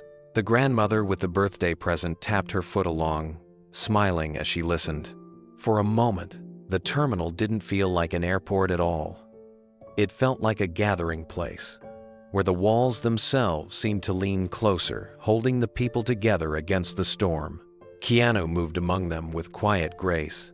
He wasn't the loudest voice or the center of every story, but whenever someone faltered, his steady presence anchored them. He treated each person with dignity, as if their story mattered as much as any film script or headline. He listened, truly listened, and in that listening, strangers found the courage to speak. By the time the clock crept toward dawn, the passengers were no longer merely stranded. They were connected. The stress that had once threatened to break them had been transformed into camaraderie. In the middle of the worst storm of the season, a community had been born. The camaraderie in the terminal had grown strong, but not everyone was ready to let go of their doubts. The man who had scoffed from the beginning still lingered at the edges. His dark jacket hung loosely from his shoulders, his hair disheveled from running his hands through it too many times. While others leaned into conversation and laughter, he paced back and forth, muttering to himself. His eyes darted to the board, to the clusters of families, and finally to Keanu, who was speaking softly to a young boy about his college interview. The man stopped pacing and stepped forward, his voice sharp enough to cut through the hum of conversation. "What's the point of all this?" he demanded. The chatter died instantly, heads turning toward him. His words carried the frustration of someone who had been fighting his own storm inside long before the blizzard outside had begun. "You think this will change anything? You're just an actor trying to look like a hero. None of this matters when the roads are frozen and the flights are still canceled." The words landed heavily, breaking the fragile calm. Some passengers looked down, as though afraid the old despair might rise again. Others glared at the man, anger simmering in their eyes, for daring to tear down what they had built together. The mother with the baby held her child tighter, as if protecting him from the bitterness. The soldier crossed his arms, his jaw tightening. Even the grandmother with the birthday present shook her head slowly, disappointed. Keanu didn't flinch. He turned calmly toward the man, his expression steady, not defensive. His voice was measured, quiet, but strong enough for everyone to hear. "I'm no hero," he said. The words hung in the silence, plain and unadorned. He let them settle before continuing. "I just don't like to see people left behind." The simplicity of the statement struck harder than a long speech ever could. He didn't argue about his fame. He didn't try to prove his worth. He offered only sincerity. His eyes stayed on the man, not with anger, but with patience, as though he understood the weight of the cynic's despair. The silence stretched. The man shifted uncomfortably, his eyes darting around the room, searching for someone to back him up. But no one did. Instead, passengers leaned in closer to Keanu, their expressions softening with renewed trust. The grandmother dabbed at her eyes with a tissue. The soldier nodded slightly, approval in his gaze. A young woman whispered, "That's real." Slowly, the sound of soft clapping began. It came first from the college student who had shared her hotel room earlier, then from the businessman who had offered his sedan. Soon, more hands joined in, the gentle applause spreading like a wave through the terminal. It wasn't thunderous or forced. It was quiet, steady, and deeply affirming. The man stood frozen in the middle of it all, his shoulders stiff. His mouth opened as if to argue again, but no words came. He looked at Keanu, then at the people who had chosen to stand with him, and something in his face faltered. For the first time all night, he didn't look angry. He looked uncertain. Keanu gave a small nod, then turned his attention back to the group, as if to remind them that this wasn't about winning an argument. It was about keeping hope alive. The applause faded slowly, leaving behind a silence that was different than before. It wasn't heavy with despair. It was calm, steady, like the quiet after a storm begins to break. The man who had spoken out stood in the center, shifting uncomfortably under the weight of so many eyes. His chest rose and fell quickly, as though he had been preparing for a fight but found no one willing to swing back. Keanu didn't move toward him aggressively. Instead, he stayed where he was, his posture open, his voice calm. "I know you're tired," he said gently. "We all are. And I know it feels like none of this will matter. But sometimes, the only thing we can do is help the person right in front of us. That's all I've tried to do tonight." The man's face twitched, his anger clashing with something softer that had begun to crack through. He looked around at the families huddled together, at the board filled with offers, at the small clusters of passengers who had once been strangers and were now planning carpools and sharing food. He swallowed hard, his voice quieter now. "It just feels pointless sometimes, like nothing we do changes anything." Keanu nodded, not dismissing his words, but embracing them. "I know that feeling," he said. "But look around. A few hours ago, everyone here was drowning in frustration. Now people have rides, food, and a place to rest. It may not fix everything, but it's not pointless. Not if it means one child sleeps in a warm bed instead of on the floor." The man's shoulders slumped. His eyes darted downward, and his voice cracked slightly. "I've been away from my daughter for months. I promised I'd be home by Christmas, and now I don't even know if I'll make it." His confession hung in the air, raw and unguarded. It wasn't anger anymore. It was pain. For a moment, no one spoke. Then the grandmother with the birthday present leaned forward, her voice soft. "She'll understand. Children remember love more than schedules."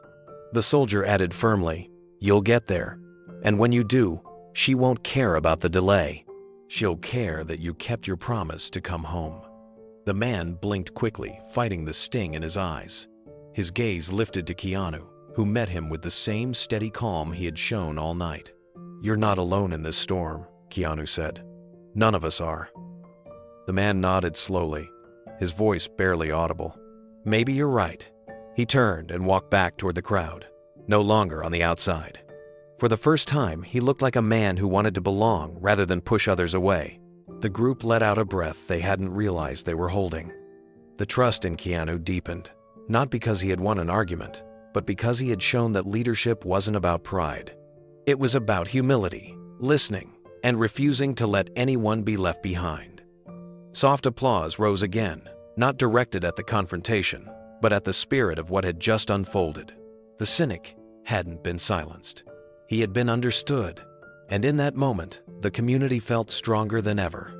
The hours dragged on, and though the board, carpools, and hotel rooms had brought a sense of order, exhaustion was still etched into every face.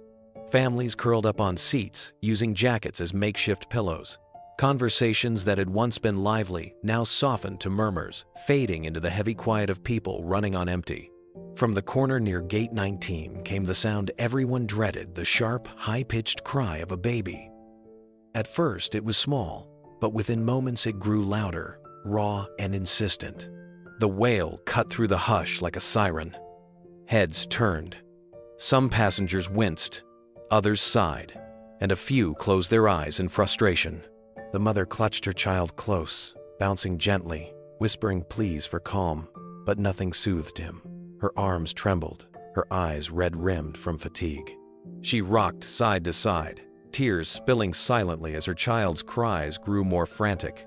The noise pierced the air, filling every corner of the terminal. A man rubbed his temples, a teenager groaned, and someone muttered under their breath. The mother bit her lip, shame and helplessness painted across her face. Keanu, sitting only a few rows away, noticed immediately. He rose from his seat and walked toward her, his steps unhurried, his face calm. The crowd watched him, curiosity and expectation rising together. He knelt down slowly beside the mother, meeting her eyes. His voice was gentle, steady. "May I help?" The woman blinked at him, startled by the offer but too tired to protest. She nodded, her voice breaking. "I don't know what else to do." Keanu shifted slightly closer, careful not to overwhelm. He extended his hands toward the baby, not to take him, but to steady the mother's arms. Then he leaned in, his lips parting as he began to hum softly. The sound was low, melodic, a tune simple enough to be timeless. It wasn't polished, wasn't grand, but it was steady, like a heartbeat in the middle of chaos. The baby's cries hiccuped, then wavered. His tiny fists, clenched tight moments before, began to loosen. His wailing softened into whimpers, then into heavy breaths.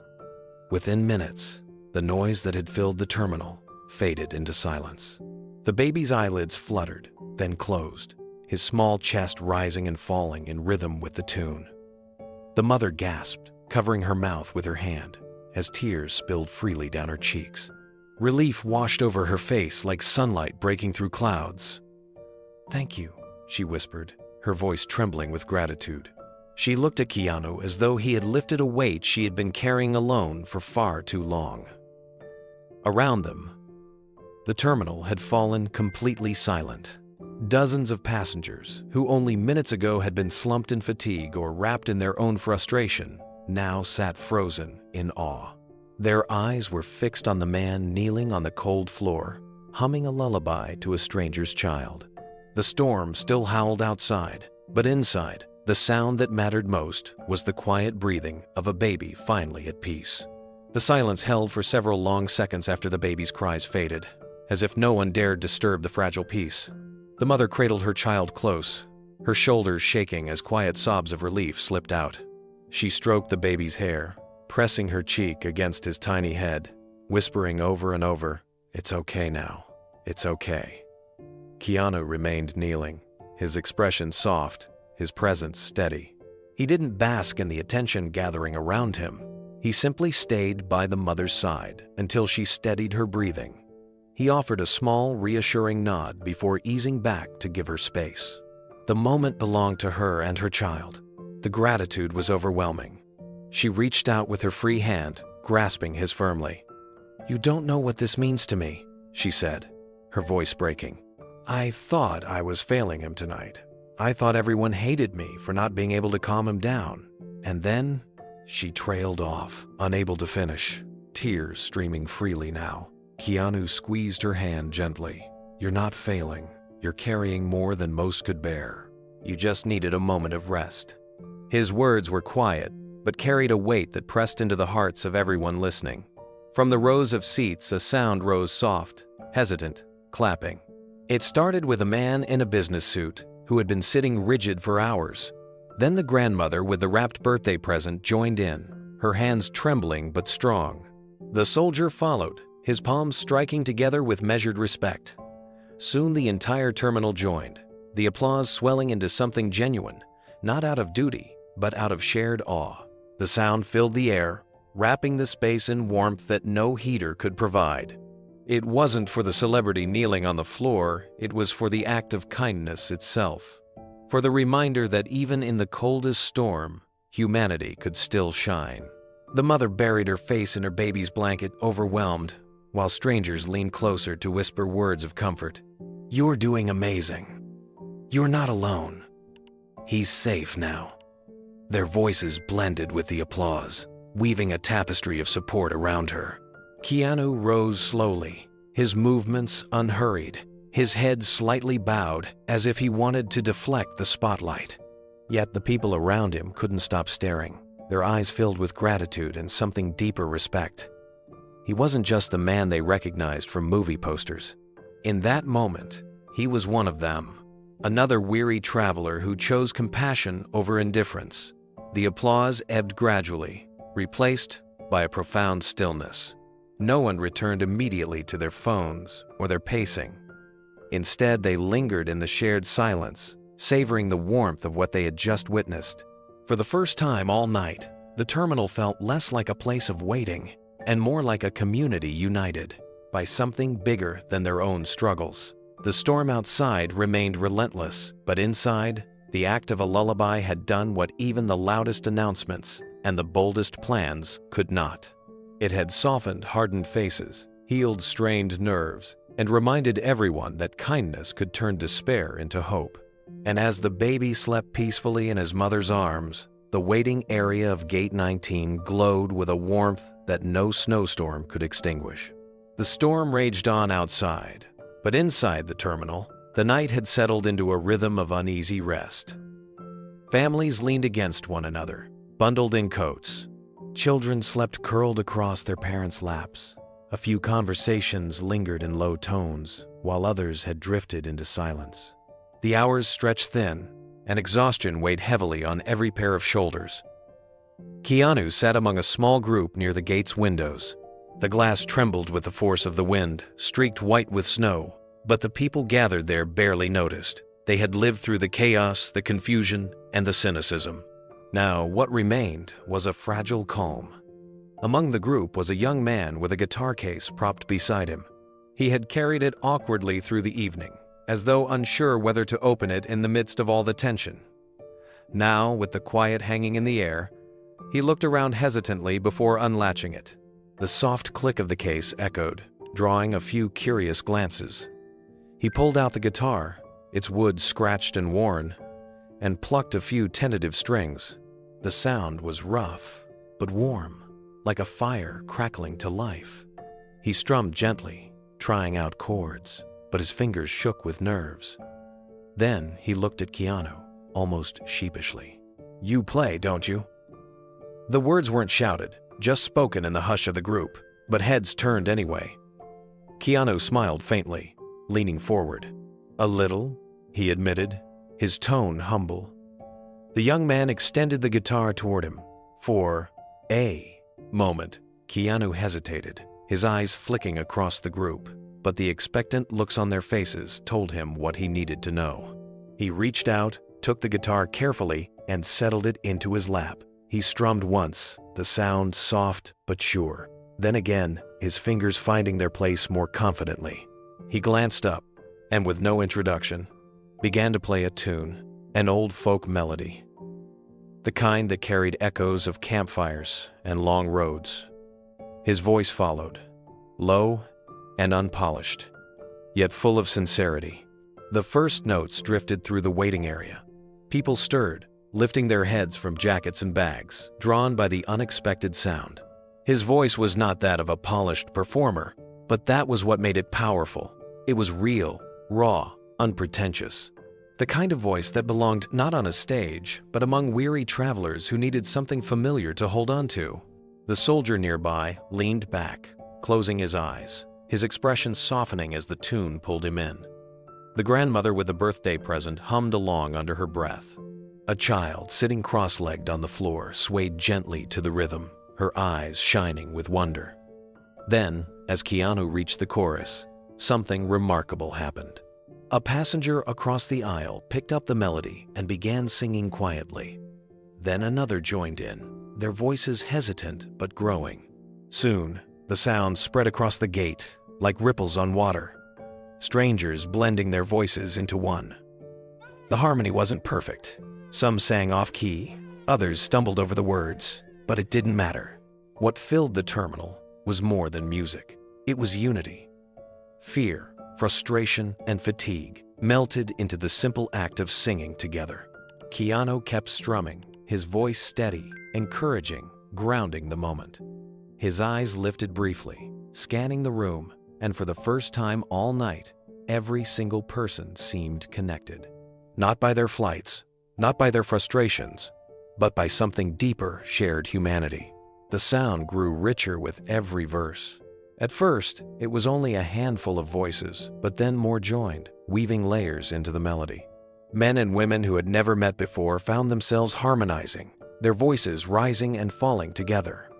The terminal, once filled with groans of frustration and cries of exhaustion, now pulsed with song. The soldier sang softly at first, then louder, his deep voice steadying the chorus. The grandmother swayed with her hands folded in her lap, her eyes glistening as she sang the words she hadn't thought about in years. A young woman laughed through her tears when she forgot a line, but her neighbor nudged her gently, keeping her going. Children clapped along, their small hands beating an uneven rhythm, but no one minded. The imperfections made it all the more human. Keanu's strumming anchored the voices. His playing wasn't polished, yet it carried warmth, every chord echoing through the waiting area. His singing wasn't meant to impress, it was meant to carry everyone forward. The rawness of his voice gave permission for others to be imperfect too. They didn't need to sound like a choir. They only needed to sound like people willing to share the moment. As the song moved into another verse, the cynical man who had once challenged Keanu sat with his arms resting on his knees, staring at the floor. Slowly, almost reluctantly, he began to hum. It was faint, but it was there, his voice weaving into the collective sound. The soldier noticed and gave him a nod of quiet respect, as if to say, "You belong here too." The mother with the baby cradled her child close, rocking gently in time with the music. Her tears were no longer of exhaustion, but of peace. The baby slept soundly, undisturbed by the voices around him. For her, the song was more than a tune. It was reassurance that she was not alone in carrying her burdens. By the time the chorus came around again, nearly everyone was singing. The voices filled the terminal, rising above the hum of fluorescent lights and the distant howl of wind. For the first time all night, the storm outside didn't feel like the dominant force. What mattered was the warmth inside. When the final strum echoed and the last note lingered in the air, silence followed, deep, reverent silence. People looked at one another, eyes shining, smiles trembling on lips. Then, as if on cue, applause burst out. It was louder than before, genuine and overflowing, not just for Keanu, but for everyone who had taken part. Keanu lowered the guitar, giving a small, humble bow of his head. He didn't need to say anything. The song had spoken louder than words ever could. The passengers, strangers no longer, sat together with the glow of something rare and unforgettable. In the middle of a snowbound night, in a frozen terminal, they had found something greater than shelter. They had found each other. The night stretched long, but at last, dawn began to creep through the frosted windows of the terminal. The first pale light of morning bled into the sky, softening the harshness of the storm. Snow still blanketed the runways, but the worst had passed. Inside, the passengers stirred, blinking against the new day, with tired but calmer faces. One by one, groups began to peel away. A cluster of college students, laughing quietly among themselves, grabbed their bags and headed out toward the parking garage, where their small hatchback waited. They waved to the others, promising to text when they reached their town safely. A businessman checked his phone, nodded at a weather update, and gathered his 2 new travel companions. Together, they trudged toward the sliding glass doors, united by plans they never would have made alone. The families who had secured rooms at Hotel Lakeside shuffled out as well, bundled in coats, the children rubbing sleep from their eyes. Some had only caught a few hours of rest, but it was enough to restore a sense of dignity. Parents clasped Keanu's hand on their way out, whispering thank yous that were too choked with emotion to stretch into full sentences. He accepted each one with a gentle nod, never lingering long enough to make them feel like they owed him more. Even those who remained behind no longer looked like stranded travelers. The terminal, which had once been filled with the heavy air of despair, now felt lighter, almost like a village that had weathered a storm together. People lingered near the manual board, pointing at the scribbled names, phone numbers, and messages written in messy ink. Some added new notes. "Thank you for the ride. We made it to the motel safely. See you on the road." Others simply wrote, "Bless you," or "We won't forget this night." The cardboard, bent at the corners and stained with ink smudges, stood as a testament to what strangers could build when everything else fell apart. It wasn't just a board anymore. It was a record of trust, of shared struggle, of people refusing to let fear win. Keanu stood back, watching quietly as passengers read the board and smiled to themselves. His coat was still zipped up, his hair still slightly damp from the melted snow that had seeped in hours before, but he looked at peace. The exhaustion in his eyes was undeniable, yet so was the quiet pride.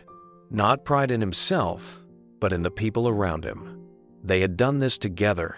A small tug on his sleeve pulled him from his thoughts.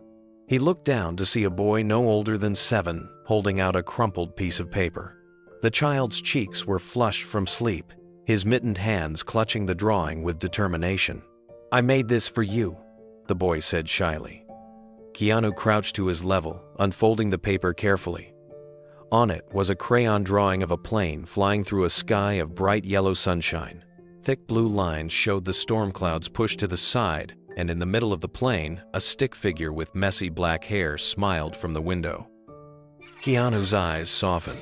"This is beautiful," he said sincerely. He folded the drawing carefully and slipped it into the inside pocket of his coat. "I'll keep it safe." The boy grinned, beaming with pride, before darting back to his mother. She mouthed a thank you across the room, her eyes shining. The morning light grew brighter, painting the snow in shades of silver and white. Outside, plows rumbled across the runways, clearing paths inch by inch.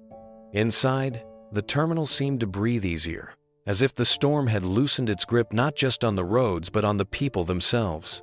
The last few carpools prepared to leave. The soldier who had shared his story earlier adjusted his duffel bag, shaking hands with a family he had agreed to drive halfway to their destination.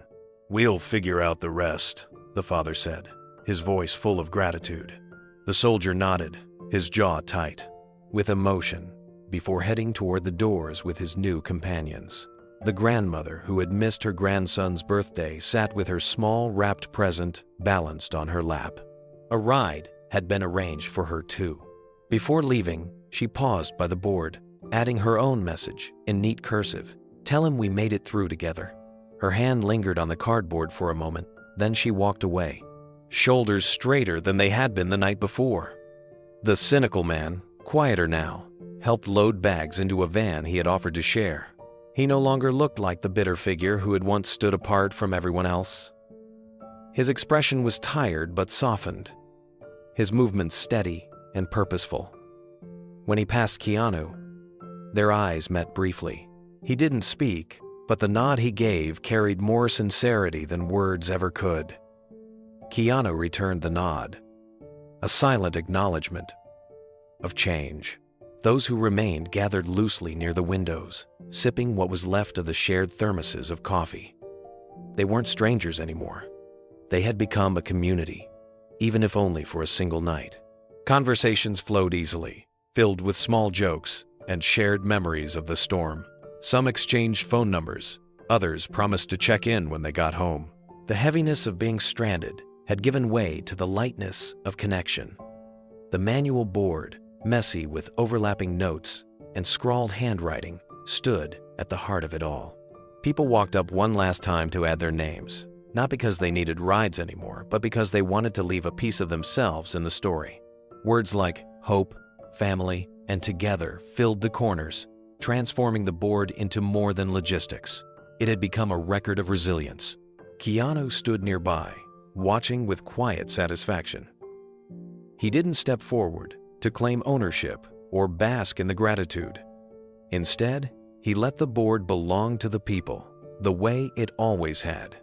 What mattered most was that they had chosen to trust one another, to lift each other when it mattered. A little girl, perhaps 5 years old, toddled up to him and tugged at his coat sleeve. She pointed at his pocket, where the boy's crayon drawing was tucked safely away. "Don't lose it," she said seriously, her small voice carrying the weight of command. Keanu smiled and knelt to her height. "I won't. It's my reminder of tonight." She nodded solemnly before running back to her parents. As the last groups trickled out, the terminal no longer felt like a place of despair. It felt like a chapter that had closed on something extraordinary.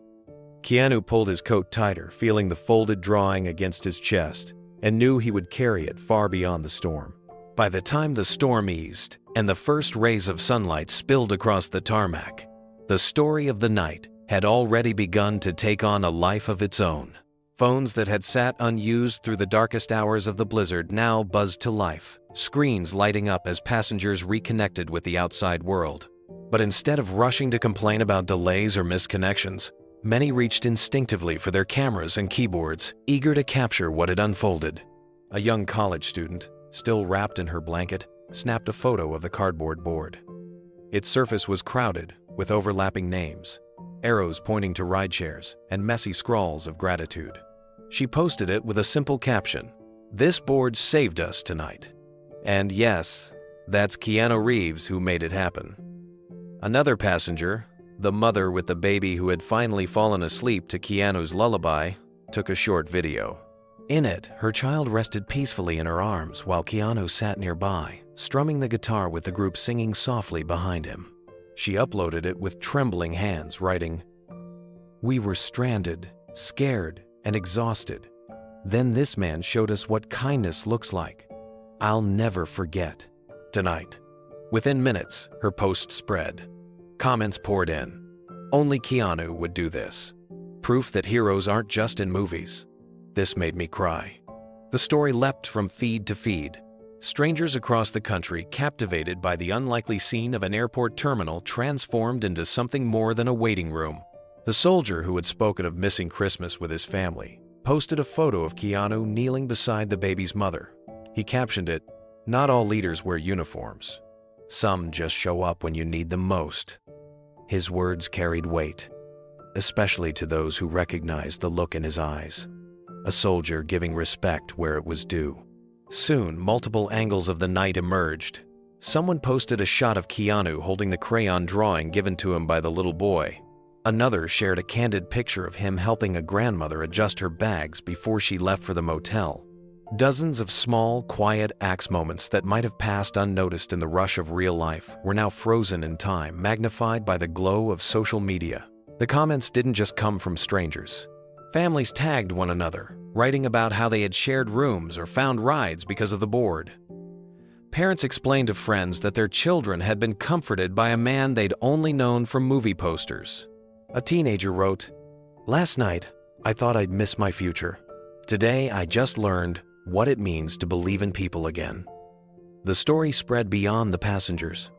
As dawn pushed into morning, reporters scrolling through feeds picked up the first accounts. A headline appeared online, "Keanu Reeves organizes stranded airport crowd during snowstorm." Another followed, "From Hollywood to the Midwest. Actor turns chaos into calm." News sites posted side-by-side images of the blizzard outside and the warmth inside, contrasting the storm's destruction with the resilience built in its shadow. And still, more voices joined in. Each passenger added a layer, a memory, a detail. Together, their words created a chorus of testimony, a digital echo of the unity they had found in the terminal. By mid-morning, the online trickle had turned into a flood. Screens across the country lit up with photos and posts from that single terminal. What had been an ordinary winter storm in the Midwest suddenly became a story that traveled faster than the snow itself. One photo in particular gained traction. A grainy but heartfelt shot of Keanu sitting cross-legged on the cold floor, guitar in his lap, while weary passengers circled around him, some with their eyes closed, others singing softly. The caption read, "Keanu Reeves, stranded like the rest of us, gave us hope when the airport gave us nothing." Within an hour, the post was shared thousands of times. News outlets scrambled to verify details. Local stations interviewed passengers on the spot. A mother holding her still sleeping baby told a reporter, her voice shaking, "He didn't just calm my child. He calmed me. I'll never forget the sound of him humming that lullaby." Her words aired alongside footage of the snow-choked runways, a stark reminder of the night they had endured. Another passenger, the grandmother who had carried her grandson's birthday present, told a different outlet, "I thought I would spend the night crying. Instead, I spent it singing with strangers. That man reminded us how to hope." Her words were replayed on morning television, accompanied by photos of the cardboard board that had become a symbol of the night. Soon the headlines broadened. Keanu Reeves leads airport miracle during blizzard. From despair to song, actor turns chaos into calm. Even global outlets picked it up, intrigued by the mix of celebrity and humanity. To readers thousands of miles away, the story felt almost like a fable, an unlikely tale of kindness at a time when the world seemed divided. Social media filled with reactions. People posted comments like, "Only Keanu could turn an airport delay into a community concert." Others joked, "Airlines should hire him full-time." But beneath the humor, there was genuine admiration. Many wrote about how they wished they had been there, how the night proved that compassion could thrive in the unlikeliest places. The photo of the cardboard board went viral as well. Its messy handwriting and overlapping lines told a story of strangers refusing to give up. Underneath it, passengers had left thank you notes. "Safe now. We'll remember this night. Together, we made it." The image became a symbol of resourcefulness, a reminder that even in airports filled with sterile lights and delays, humanity could still flourish. Keanu himself said nothing online. He didn't post, didn't confirm, didn't deny. The silence only made the story louder. Passengers carried it for him, each testimony adding weight. The lack of self-promotion turned the narrative into something undeniable. He wasn't chasing attention. He had simply been there when people needed someone to lead. By noon, the #AirportMiracle trended worldwide. Strangers shared their own stories of times they had been helped by others, turning the night's event into a broader conversation about kindness. Families sent messages of thanks, even those who hadn't been stranded. Teachers told students about it. Churches referenced it in sermons. The ripple spread wide and fast. For those who had lived it, though, the online reaction was secondary. They knew the truth that it wasn't about celebrity or headlines.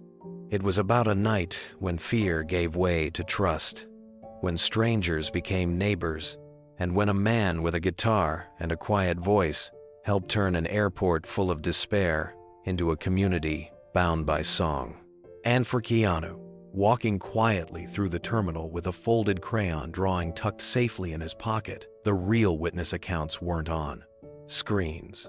They were etched in the faces he had seen, the hands he had held, and the unity he had felt when strangers sang together against the storm. The morning sun climbed higher, spilling light into the terminal through streaked windows. Snowplows carved paths across the runways, their engines humming like a distant promise that life was returning to order. Most of the passengers were already preparing to leave, gathering their bags, phoning relatives, or sharing one last cup of lukewarm coffee before they departed. In the midst of this quiet busyness, the cynical man sat alone near the far wall. He stared at the floor, his hands clasped tightly, his jaw clenched as though he were wrestling with himself. The bitterness that had fueled his words through the night seemed to have drained out of him, leaving something heavier behind regret. He looked around the terminal, watching families thanking one another, strangers exchanging numbers, children showing off drawings they had made to pass the time. He saw the cardboard board now crowded with notes of gratitude and scribbled memories. And finally, his gaze settled on Keanu, who was helping an elderly woman adjust the strap on her suitcase. The man's throat tightened. For hours he had resisted everything, clinging to his frustration as though it was the only thing keeping him standing. But now, in the light of morning, it was clear how wrong he had been. He rose slowly, shoulders heavy, and walked toward Keanu. Each step felt weighted, as though he were crossing not just the terminal floor, but the distance between who he had been in the storm and who he needed to be now. Keanu noticed him approaching but said nothing. He waited, still holding the suitcase strap, his expression calm and open.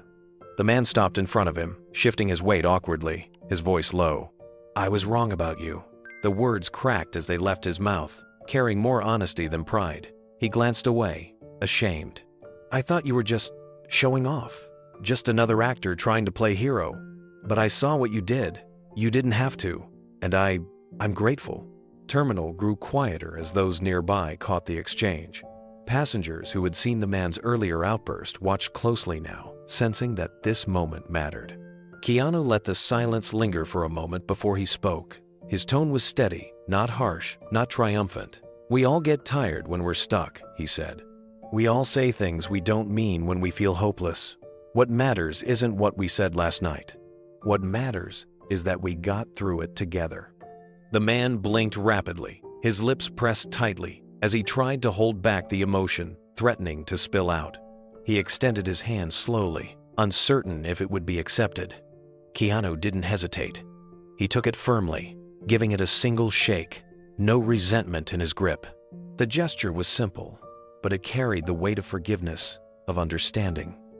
The man's shoulders eased, as though he had been carrying a burden too long. He nodded once, then again, his voice barely above a whisper.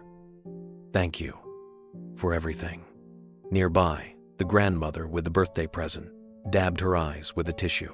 The soldier gave a small, approving nod. Even the young man with the guitar smiled faintly, recognizing the shift. What had begun as confrontation had ended in humility, and everyone could feel the significance of that reconciliation. Keanu released the man's hand, offering a faint smile. "Safe travels," he said softly, and in that moment, the storm inside the cynic finally broke. The handshake lingered in the minds of those who saw it. The man who had once stood apart, arms crossed and bitter words sharp, now stood with his head slightly bowed, his face softened by humility. For many passengers, it felt like the final piece of the night. Clicking into place, the storm outside had eased, and the storm inside this man had eased too. He remained there a moment longer, shifting his feet as though reluctant to step away. His eyes swept across the room, meeting faces he had once avoided. Some of them smiled faintly at him, others simply nodded. For the first time since the chaos began, he felt included. That silent acceptance was more than he had expected, and far more than he thought he deserved. "I didn't make it easy for anyone," he admitted, his voice carrying just enough to be heard by those nearby. "I made things harder when all of you were trying to make them better." His eyes flicked toward the board, now crowded with thank you notes and names. "But you all showed me what I couldn't see, that even in the worst night, people can still care." No one interrupted. They let him speak, sensing the weight of his confession. The soldier stepped forward first, his voice steady. "Storms bring out the worst in some of us, but they can bring out the best too. You're here now. That's what matters." The grandmother nodded beside him, adding softly, "We've all had nights when despair got the better of us. You chose to stand here. Now, that means something." The man's throat tightened again, and he looked back at Keanu. "I thought you were pretending, but I see now you weren't. You cared enough to do something when the rest of us froze." Keanu shook his head gently. "I didn't do it alone. The board worked because people chose to step forward. The carpools worked because people shared. The songs meant something because everyone joined in. All I did was remind us we're stronger together." The words weren't grand, but they landed like stone pillars, solid, and immovable. The man nodded, visibly moved, and lowered his head once more. For him, the apology was complete. The relief in his posture was clear, as though finally letting go of pride had set him free. Applause rose, not thunderous, not forced, but warm. It began with the college student near the windows, then the mother with the baby, then spread across the gate until everyone present was part of it. The clapping wasn't just for Keanu. It was for the man too, for the courage it took to face his own bitterness and transform it into humility. Tears pricked the man's eyes, and though he tried to blink them away, he didn't hide them. He gave one last nod to Keanu and the group before turning back toward his van.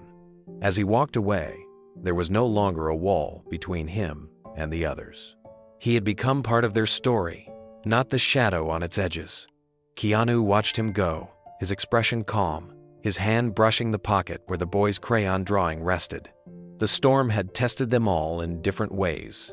Some had found hope quickly, others had resisted, but in the end, even the hardest heart had yielded. And that, perhaps, was the greatest victory of the night. The departure board flickered with a faint hum, the glowing red letters of canceled and delayed, finally giving way to something new. One by one, the words shifted to green. The room, dulled by fatigue, stirred with energy as the announcement echoed through the speakers. Attention passengers, Flight 237 to Los Angeles is now boarding at Gate 19. For a moment, the terminal froze. People blinked at the glowing board as if their tired eyes had deceived them. Then came the rush of realization. Laughter and cheers broke out, arms lifted in triumph, and even a few tears slid down cheeks that had weathered the long night. The storm outside had finally loosened its grip, and the storm inside the travelers had already been calmed. Now, at last, they could go forward. Passengers rose from their makeshift camps, blankets, pillows, backpacks scattered across the floor and gathered into a line. But it wasn't like the boarding lines of ordinary days, marked by impatience and shuffling silence. This line was alive with warmth. Strangers waved to one another, embraced like old friends, and swapped last-minute phone numbers. People who hours before hadn't known each other's names now clung as if parting after a long journey, together. The soldier gave a firm handshake to the businessman who had shared his carpool plan, promising to check in when he reached his family. The grandmother received hugs from the children who had listened to her stories of dinosaurs and birthday presents. The young woman who had passed out granola bars pressed one last snack into the hands of the college student she had befriended. Their goodbyes were filled with laughter, and the kind of promises that, whether kept or not, mattered in the moment. The airline staff, who had struggled all night to keep order in the face of limited answers, stood watching the scene unfold with quiet awe. One attendant, her hair pulled back and her uniform slightly rumpled, approached Keanu directly. Her voice was sincere, her gratitude unmasked. "You kept peace better than we did. I don't know how to thank you." Keanu gave the same modest shrug he had worn all night, his voice quiet but steady. "It wasn't just me. Everyone here decided to help each other. That's what made it work." She smiled, shaking her head as if to say she knew the truth, that his humility was real, but so was his impact. She stepped back to let him move forward in line, her eyes lingering with respect. As boarding continued, the crowd clapped passengers on the back, waved at children, and shared parting words. The cynical man, now quieter and softer, carried a family suitcase to the gate before taking his own place in line. No one treated him like an outsider anymore. His nods were returned, his quiet presence accepted. And through it all, Keanu remained at the center not because he sought the spotlight, but because gratitude flowed naturally toward him. Parents mouthed thank yous as they shepherded their children forward. Teenagers grinned at him as if they had been let in on a secret. Older travelers touched his arm in passing, their eyes saying more than words could. When his turn came to board, he stepped forward slowly. The boy's folded crayon drawing still safe in his coat pocket. The line behind him swelled with applause, not the kind that celebrated celebrity, but the kind that honored a man who had carried them through the night. The sound rose through the gate, filling the air with warmth that no storm could take away. The applause swelled, echoing through the gate in a way no announcement ever had. It wasn't rushed, it wasn't polite. It was heartfelt, each clap carrying the gratitude of people who had endured something extraordinary together. Some passengers stood straighter as they joined in, others smiled through their fatigue, and a few wiped away tears they hadn't expected to shed. Keanu paused at the entrance of the jet bridge, slightly uncomfortable with the attention but not dismissing it. He gave a small nod to the crowd, his hand pressing briefly against the pocket where the crayon drawing rested. The gesture wasn't dramatic, but it spoke volumes. He acknowledged their applause not as a star, but as a fellow traveler who had shared in their storm. A child's voice broke through the clapping. "Bye, Mr. Reeves!" It rang with innocence, carrying across the terminal. Laughter rippled through the group, and more voices followed. "Safe travels! Thank you! We won't forget this!" Their words carried the tone of friends seeing off one of their own. At that moment, the airline staff at the gate joined in, clapping along with the passengers. One attendant spoke softly as Keanu passed. "You gave us hope too." He only smiled in reply, his humility unshaken. As passengers continued to board, the sense of community lingered. People who had exchanged little more than tired glances the day before now spoke warmly to one another in line. They compared stories, promised to text updates, and even joked about planning reunions, though most knew they would never see each other again. It didn't matter. The bond had been forged, and it had already done its fate. Work. The cynical man, one of the last to board, paused by the gate. He looked back at the terminal, at the cardboard board still taped to the desk, messy with names and messages. His lips curved into a faint smile, one of gratitude. He followed the others into the jet bridge, shoulders lighter than when the night began. As the final passengers disappeared down the walkway, the applause faded into a soft hum of conversation, but its echo remained, filling the space with warmth even after the sound was gone. For Keanu, stepping into the plane was no different than stepping onto a new set, except this story wasn't scripted. It had been lived by every person in that terminal, through every act of kindness, every shared snack, every song sung against the storm. The applause wasn't for a performance. It was for a man who reminded them that humanity, at its best, could weather any night. And as the doors closed behind him, the passengers still waiting in the terminal smiled to themselves, knowing they would carry this night forward.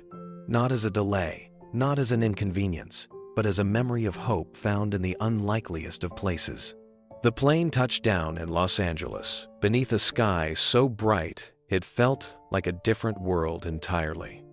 The snowstorm, the boarded-up windows, the echo of songs sung in exhaustion, all of it seemed far away now. Yet for Keanu, it lingered as vividly as if the night were still unfolding. By the time he stepped into his home, his phone was already buzzing with notifications. Headlines blared across news feeds, and articles piled into his inbox. Keanu Reeves organizes stranded passengers in airport snowstorm.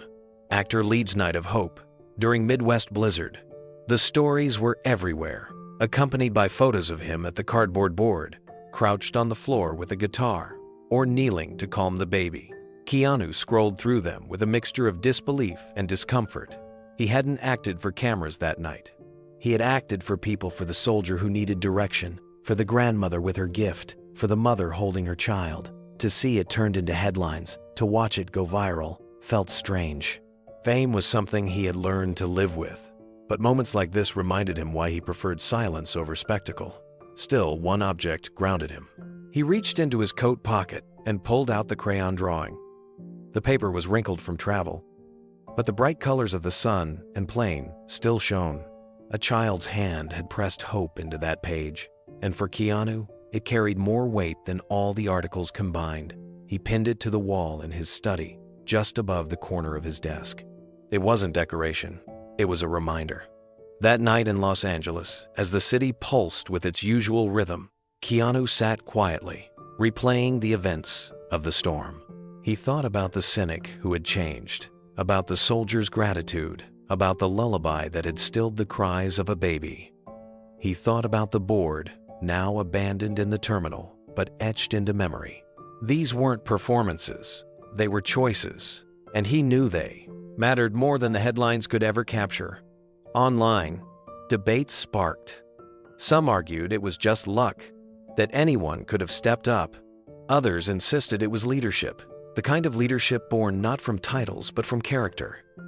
"He didn't have to do anything," one passenger wrote in a comment thread, "but he did. And because of him, we weren't just stranded travelers, we were a community." For the passengers who had lived it, there was no debate.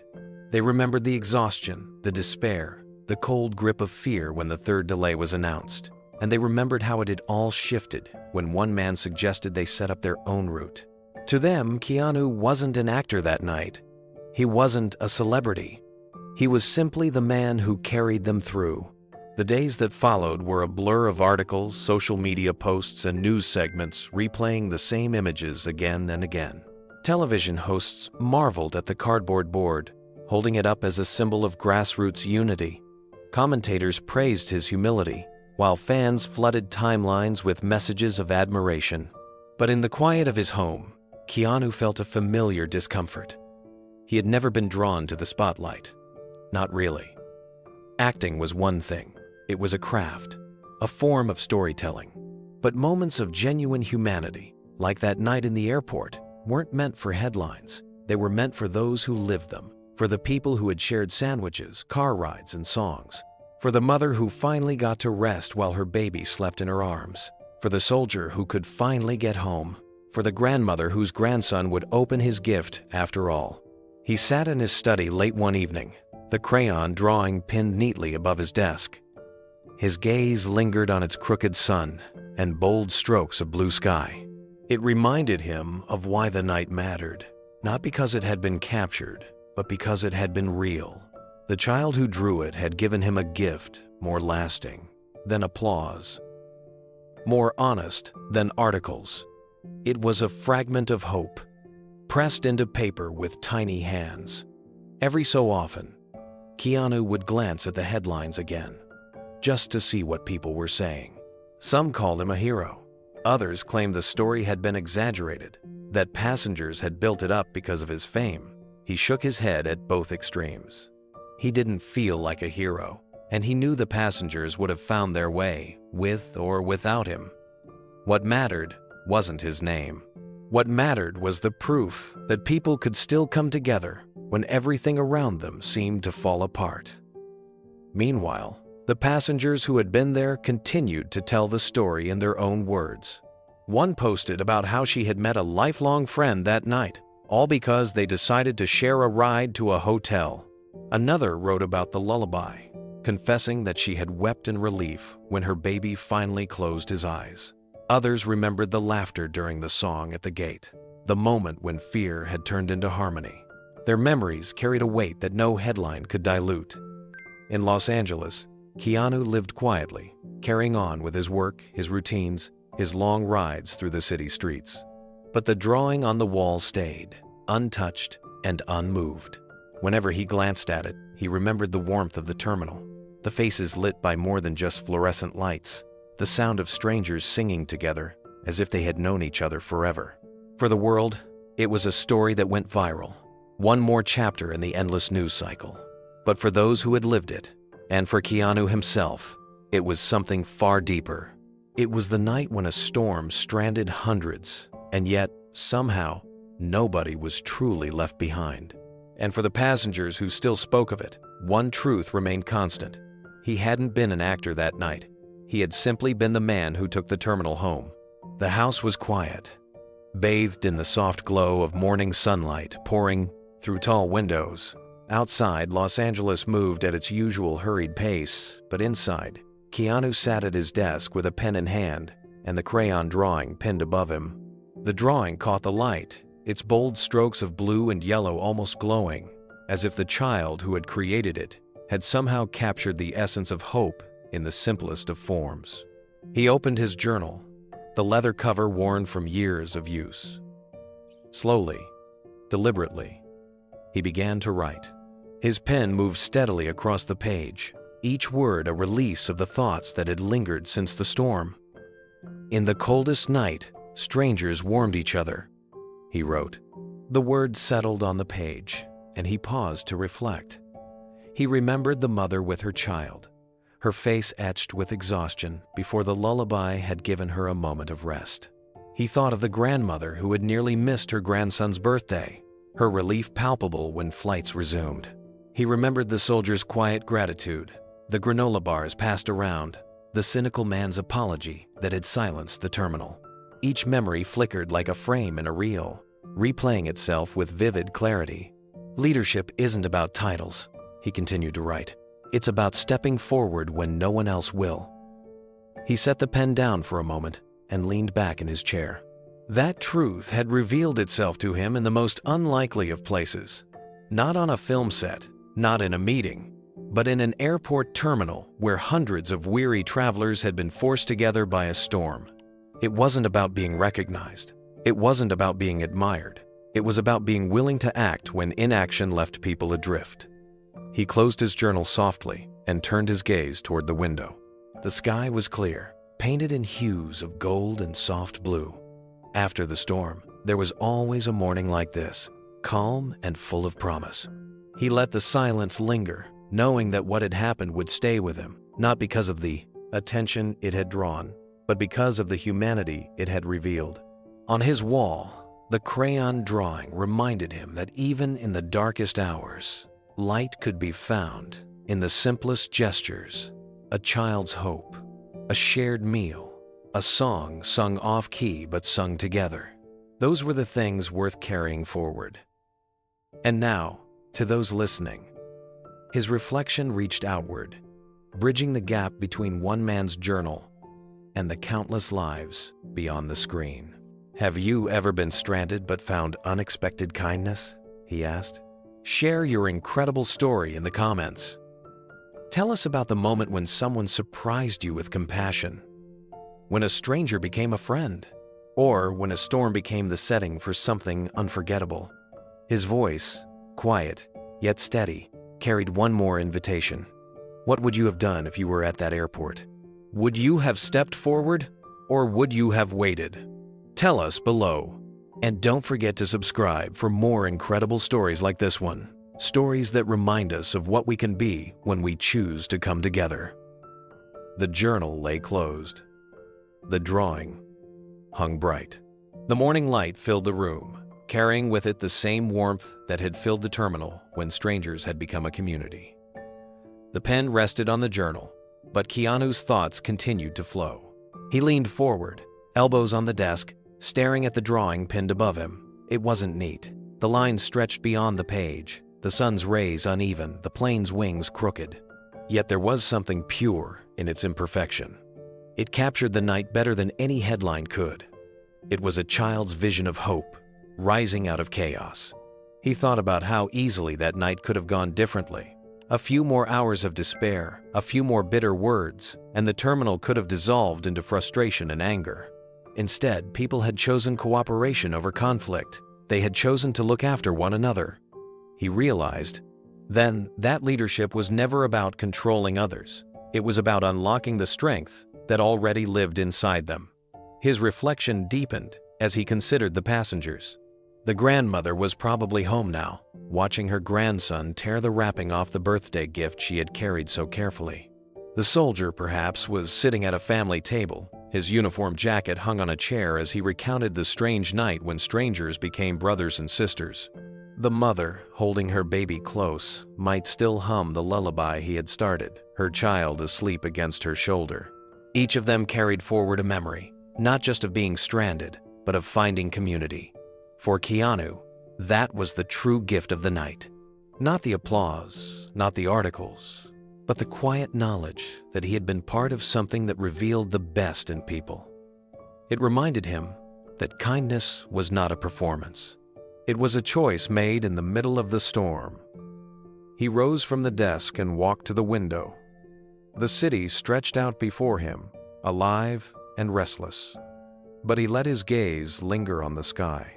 It was as clear as the drawing above his desk, a vast reminder that storms always pass.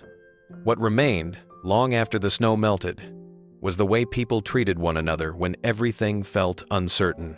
Turning back, he addressed those who had followed the story to its end. "If you take anything from this night," he said softly, "let it be this. Sometimes, the smallest act can change the course of someone else's storm. A shared snack, a quiet song, a hand offered instead of withheld. These are the choices that define us." Then, with a tone that blended gratitude and invitation, he left the final words, not in his journal, but for those listening. Have you ever been stranded but found unexpected kindness? Share your incredible story in the comments. What would you have done if you were at that airport? Tell us below. And don't forget to subscribe for more incredible stories like this one. Because when we share them, we remind the world that compassion is never wasted. The journal was closed, the drawing pinned, and the reflection complete. But the lesson of that night would remain, carried not just by Keanu, but by everyone who had been there, and by everyone now inspired to believe that even in the coldest night, strangers can carry each other home.